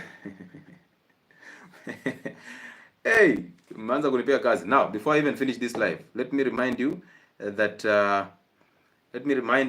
on 28th of this month all the way to the 7th of next month, we are coming to Nairobi for the physical consultations. Remember that you need to book your appointment through the office contact that I provide all the time on these lives and on my social media platforms, Facebook, Instagram, Telegram, and WhatsApp. So kindly use that contact to book your physical appointment, to book your slot, so that you don't have the commotion that we always have during the last week. And then you can also use the same contact. You can also use the same contact to book for the online consultations that are still ongoing. So thank you so much for trusting us. Thank you so much for making it happen. And thank you so much for supporting us. If you're on TikTok and you've never visited my YouTube channel, it is Health and Wellness Sport. That is a home of healthcare. Go there and subscribe. We need you there to grow so that we keep on spreading this information. On Friday we have another live, so we are resting tomorrow. On Friday we have another live at 8:30. We'll communicate about the topic, and yeah, keep interacting with us in the comment section. I appreciate all of you. Doc, is donkey meat good? Stevo Asiagi. You can eat everything you want to eat, Stevo. You can even eat garbage as long as you have a fixed gut. You can even lick the sewage pipes. There's no problem. Don't worry about donkey meat. Why would you even call it donkey meat? And it's being served in samosas in Naivasha. Enjoy it. You can actually slaughter a donkey and roast the meat and enjoy it, and we shall be here celebrating you because you lost weight because you just went on carnivore diets. Donkey meat. So well done, Steve-O. Go ahead and eat everything. Eat even the things that your great grandfather did not eat. Okay? You deserve happiness. Imagine you've worked so hard. You can now afford a donkey. Why don't you slaughter it? Why? Why would you be mean on yourself? Like, go buy that donkey, make it fatty, and slaughter it and enjoy the meat, bro. Enjoy a donkey meat. Sorry, Big, how are you? Sorry, it's just nothing. Why would somebody ask me such a question? Oh man. Today I brought this oxtail, this tail of the cow. Yes. Cow tail. Yes. It's full of fat, and that's any try for my kids. Yeah. I prepared, and they stayed like 2 hours. They did eat. Now they're eating it. They do. They actually learn from you. And a cow's tail is one of the healthiest meals. They will follow what you're doing. Kids learn by observation and imitation. Another thing is, Doc, African food is very expensive in diaspora. Yeah. But at the same time, sometimes, like when I go home, I can carry 10 kilos of sorghum and millet. Yeah. And cassava.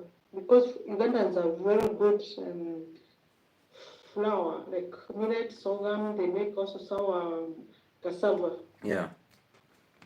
And it excites me for the whole year. So when I hear some people saying we cannot afford African food and every year they're going home for holidays, I wonder how. I can imagine. That's on average, those who are outside their countries, they should always be carrying food from Africa. Yeah. Even cereals, some cereals are very good, like peanuts, groundnuts. We have good food. Yeah. Another thing is also in a village nowadays, also in Nairobi, Mombasa. Mm-hmm. When they go to a village, they're carrying bread to their mothers. They're carrying this oils, fats. When they go back, they're going back with the cereals, with the cool chicken. Thank you.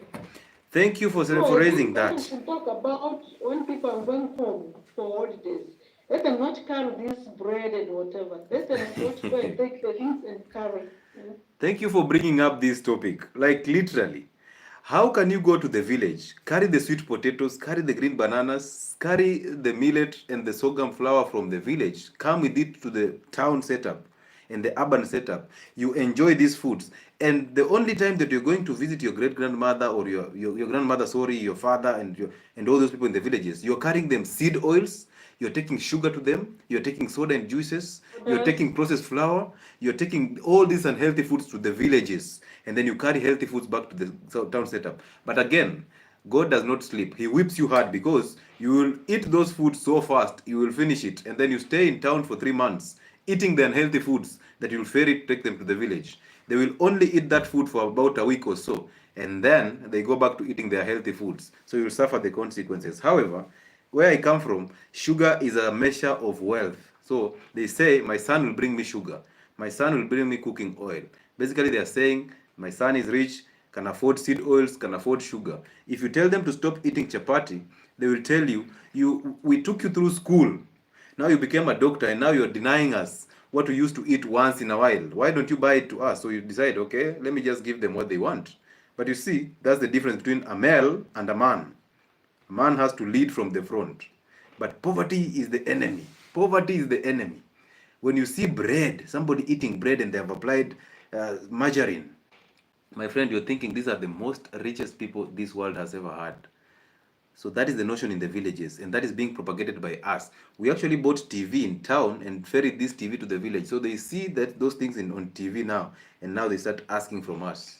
So yeah, you need to be very cautious also.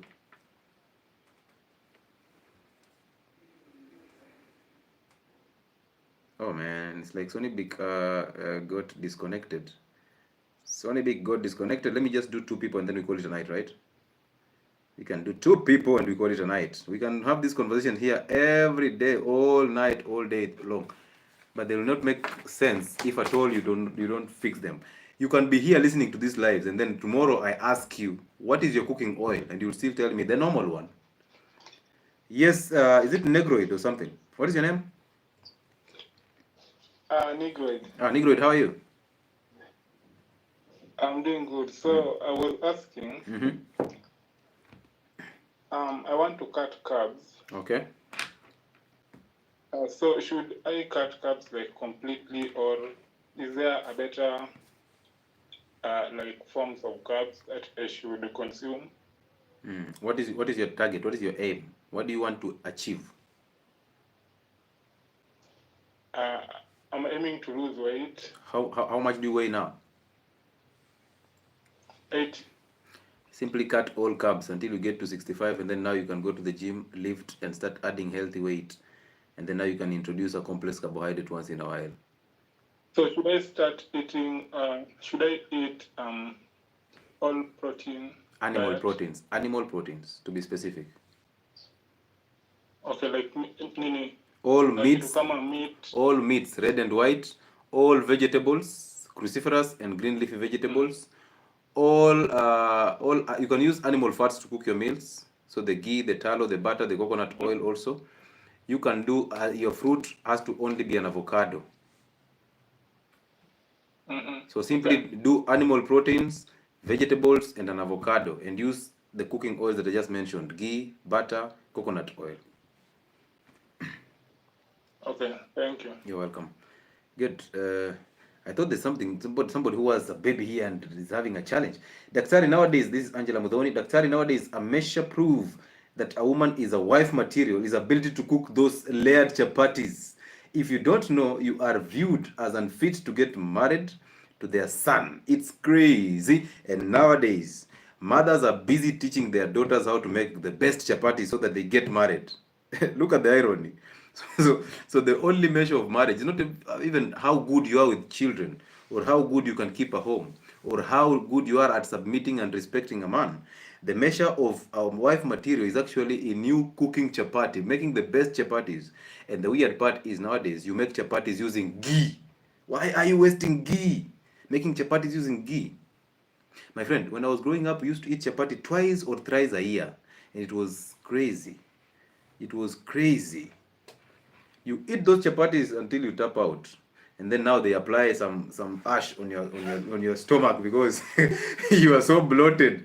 Now your mother has to apply some ash on your stomach, and tomorrow they are waiting with a stick because of constipation. Do you remember those days? Last caller, please. Last caller.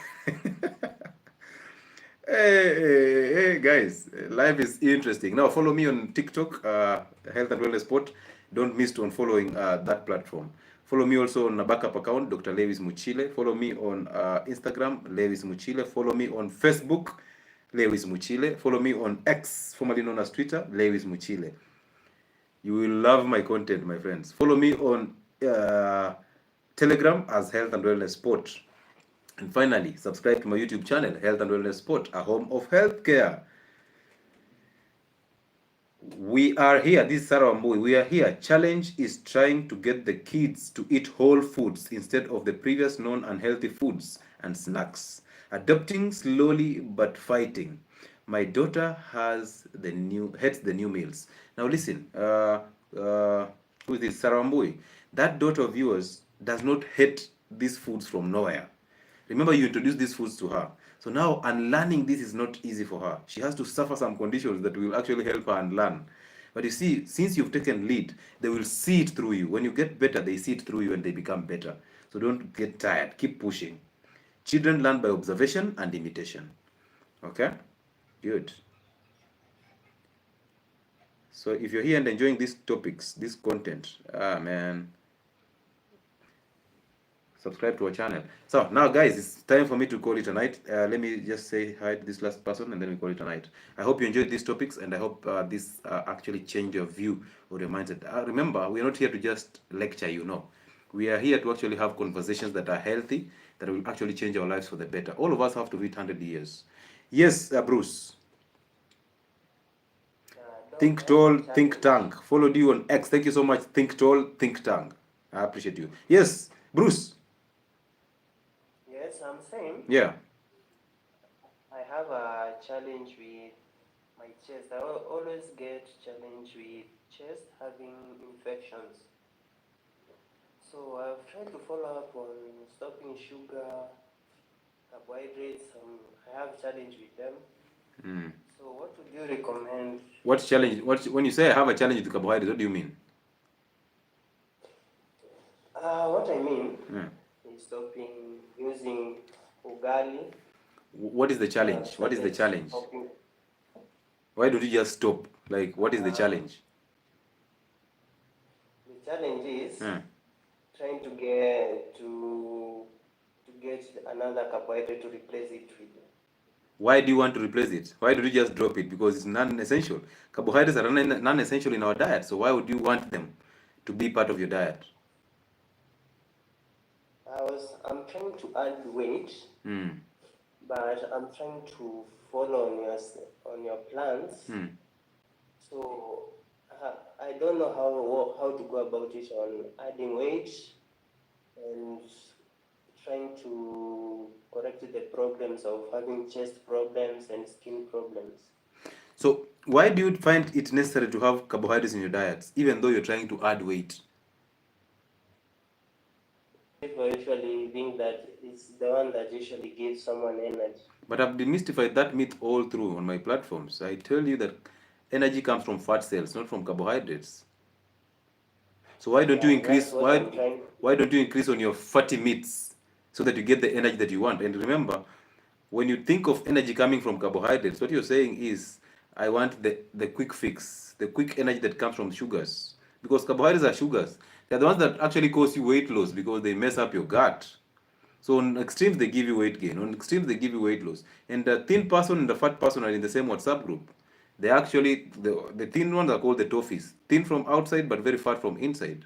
The other ones are the obese. So how many kgs do you weigh now? I'm at 59. What is your target? 65. Are you a person who goes to the gym? Not really. I stopped going because of the challenge of the chest. No, don't create excuses. Okay, don't create excuses. In the gym, you don't go and lift heavy for ego. You go to the gym and grow into the gym. You start small and you grow into it. That is one. So you have to go back. Number two, you have to boost your testosterone through diet, the sun, sleeping, and exercising. Of course, through the diet, go on a zero carbohydrate diet. Start fasting, at least a 48-hour fast after 2 weeks. You will fix your gut. You start absorbing nutrients from that food. Once you fix your gut and you don't have most of these conditions, now you can easily go to the gym and lift heavier and eat animal-rich proteins and vegetables and avocados. And don't take any energy drink in the gym. Don't take any protein supplement. Simply go to the gym and be patient and consistent. You cannot build a body in 1 month or 3 months. You need consistency. So the issue is you're not consistent. You're not consistent with the diets because you're still eating the carbohydrates. You just new into this channel and you want to be that person. Now take your time. Understand that you need to fix your gut for you to absorb nutrients from food. And fixing the gut starts by concentrating the stomach acid through fasting and rehydrating with water and salt. And then eating animal proteins, which are fatty. Eating healthy foods, the vegetables, using saturated fats to cook your meals. What is your cooking oil? The normal seed oils, though I'm trying to get. There we go. There we go. This gentleman is new here. There we go. There we go. I always tell you guys, as long as you're on seed oils, you will always have inflammation in the system. So when I say normal, when somebody tells me the normal ones, I'm wondering which is the normal one. You see, to you the normal one is the seed oil. To me, the normal one is ghee, is butter, is coconut oil. So start using the coconut oils. You will gain weight. you will lose weight. It is the same way. Losing weight and gaining weight happen in the same through the same mechanisms. But gaining healthy weight is the most important one, okay? Healthy weight. So, if you've not gotten anything from this life, understand this. Don't feed your children with sugar, with seed oils, with wheat products, with cereals, with processed foods, with chocolates, with margarine, because margarine does not make your baby grow. It is toxic. Don't feed them with spices, the processed spices. Feed them with whole and healthy foods. Start with the bone broth, grow into it, the butternuts, the pumpkins, mashed green bananas, mashed sweet potatoes, mashed beans. Use porridge, which is the millet and sorghum porridge. You can use groundnut flour to make their porridge. Graduate into the meats, graduate into fish, into chicken, into the liver, into the omena, the sardines. Graduate into the vegetables, graduate into avocados. These are foods that will actually make sure that your child does not see hospital doors. These are foods that will develop your child's mental fortitude, and you'll have very bright children. These are foods that are very rich for your child. Don't wait for them to process them and bring them to you. Don't be a person who is interested in quick fix. You are a parent. You're not a robot. So raise those children. Get your children off television. Get your children off social media. Don't take pictures and post your children on the social media. Let these children be children. Let them play outside. Let them play in the rain if they have to. Let them play in the mud. Let them interact with others. Let them gain healthy weight. Let them eat healthy foods. And this will make our work easier. But you cannot eat bad foods and expect your child to eat healthy foods. Simply understand they learn by observation and imitation. So start and lead from the front. You will see heaven, because children are heavenly. So, to end this, I'll have to say good night to all of you, and we will see you tomorrow. We end this with a nutritionist. On a nutritionist note.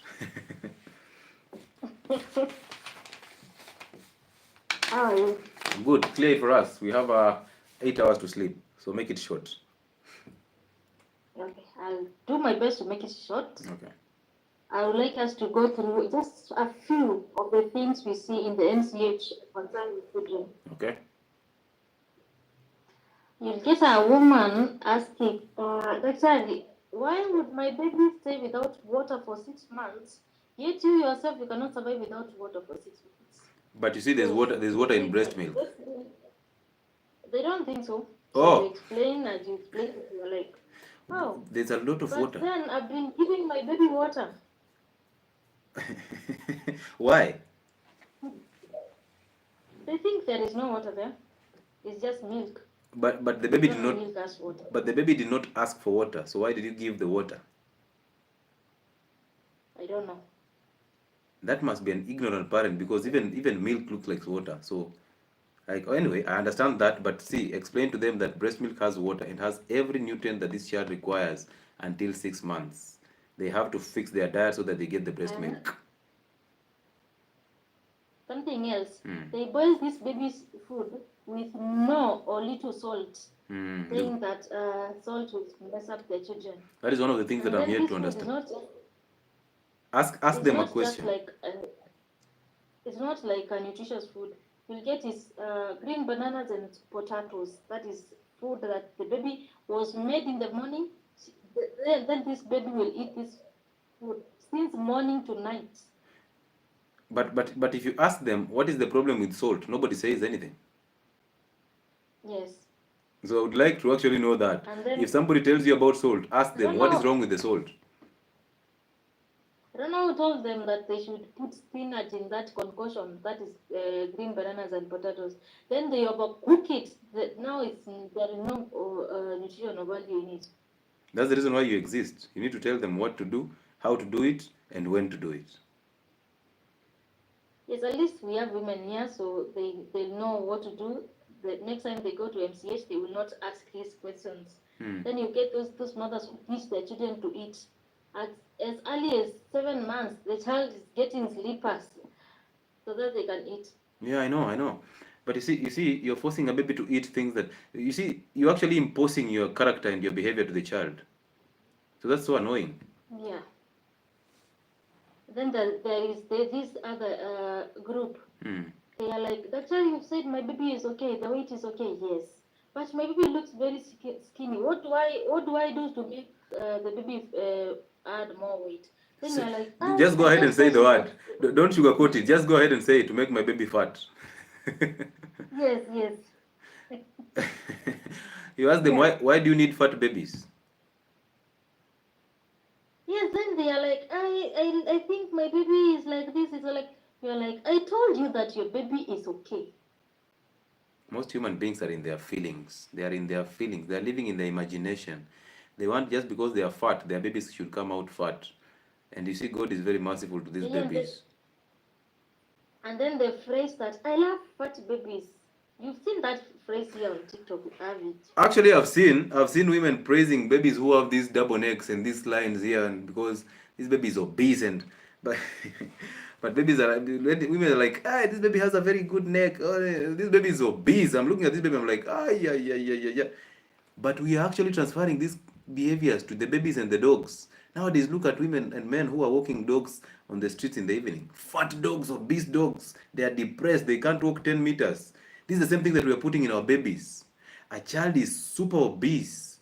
They can't even comprehend anything. They're just drooling saliva. They can't think. And we are thinking these are the baby that we want. Now, fat is not health. Fat is not health.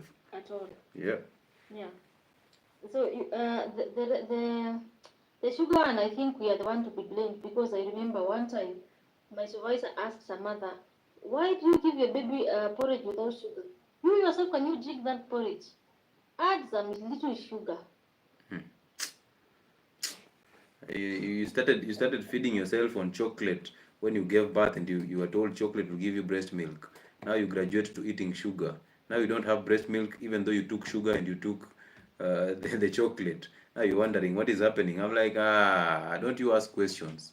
Don't you ask questions. And I think that's the reason why a nutrition department should just be a whole department in a hospital, a big department in a hospital. Like, how can we have a nutrition department in a corner without even a label? You actually told, piga ile corner uone pale daktari wa chakula. You're wondering, hiyo corner iko wapi? There's no doctor here. You actually need a whole department in hospital for nutrition everywhere. There should be a nutrition department, a bigger one in the wards. Should be a bigger nutrition department in the outpatient department. There should be a bigger nutrition department in the CCC and in the TB clinics. There should be nutrition everywhere. It's a backbone of healthcare. Inpatient department everywhere. Every place. Now the very last thing, and it's not the least, but the very last. It has to be the last because I'm calling it tonight. Yes, it's not about nutrition, but it's a concern. Yeah. You see, you get a woman, she gave birth, then she's bringing the baby for the clinic. Then she's in a booty short and a crop top. The baby keeps crying. The baby wants to breastfeed, but because the mother is slaying, she cannot breastfeed the baby. You are like, why did you give birth?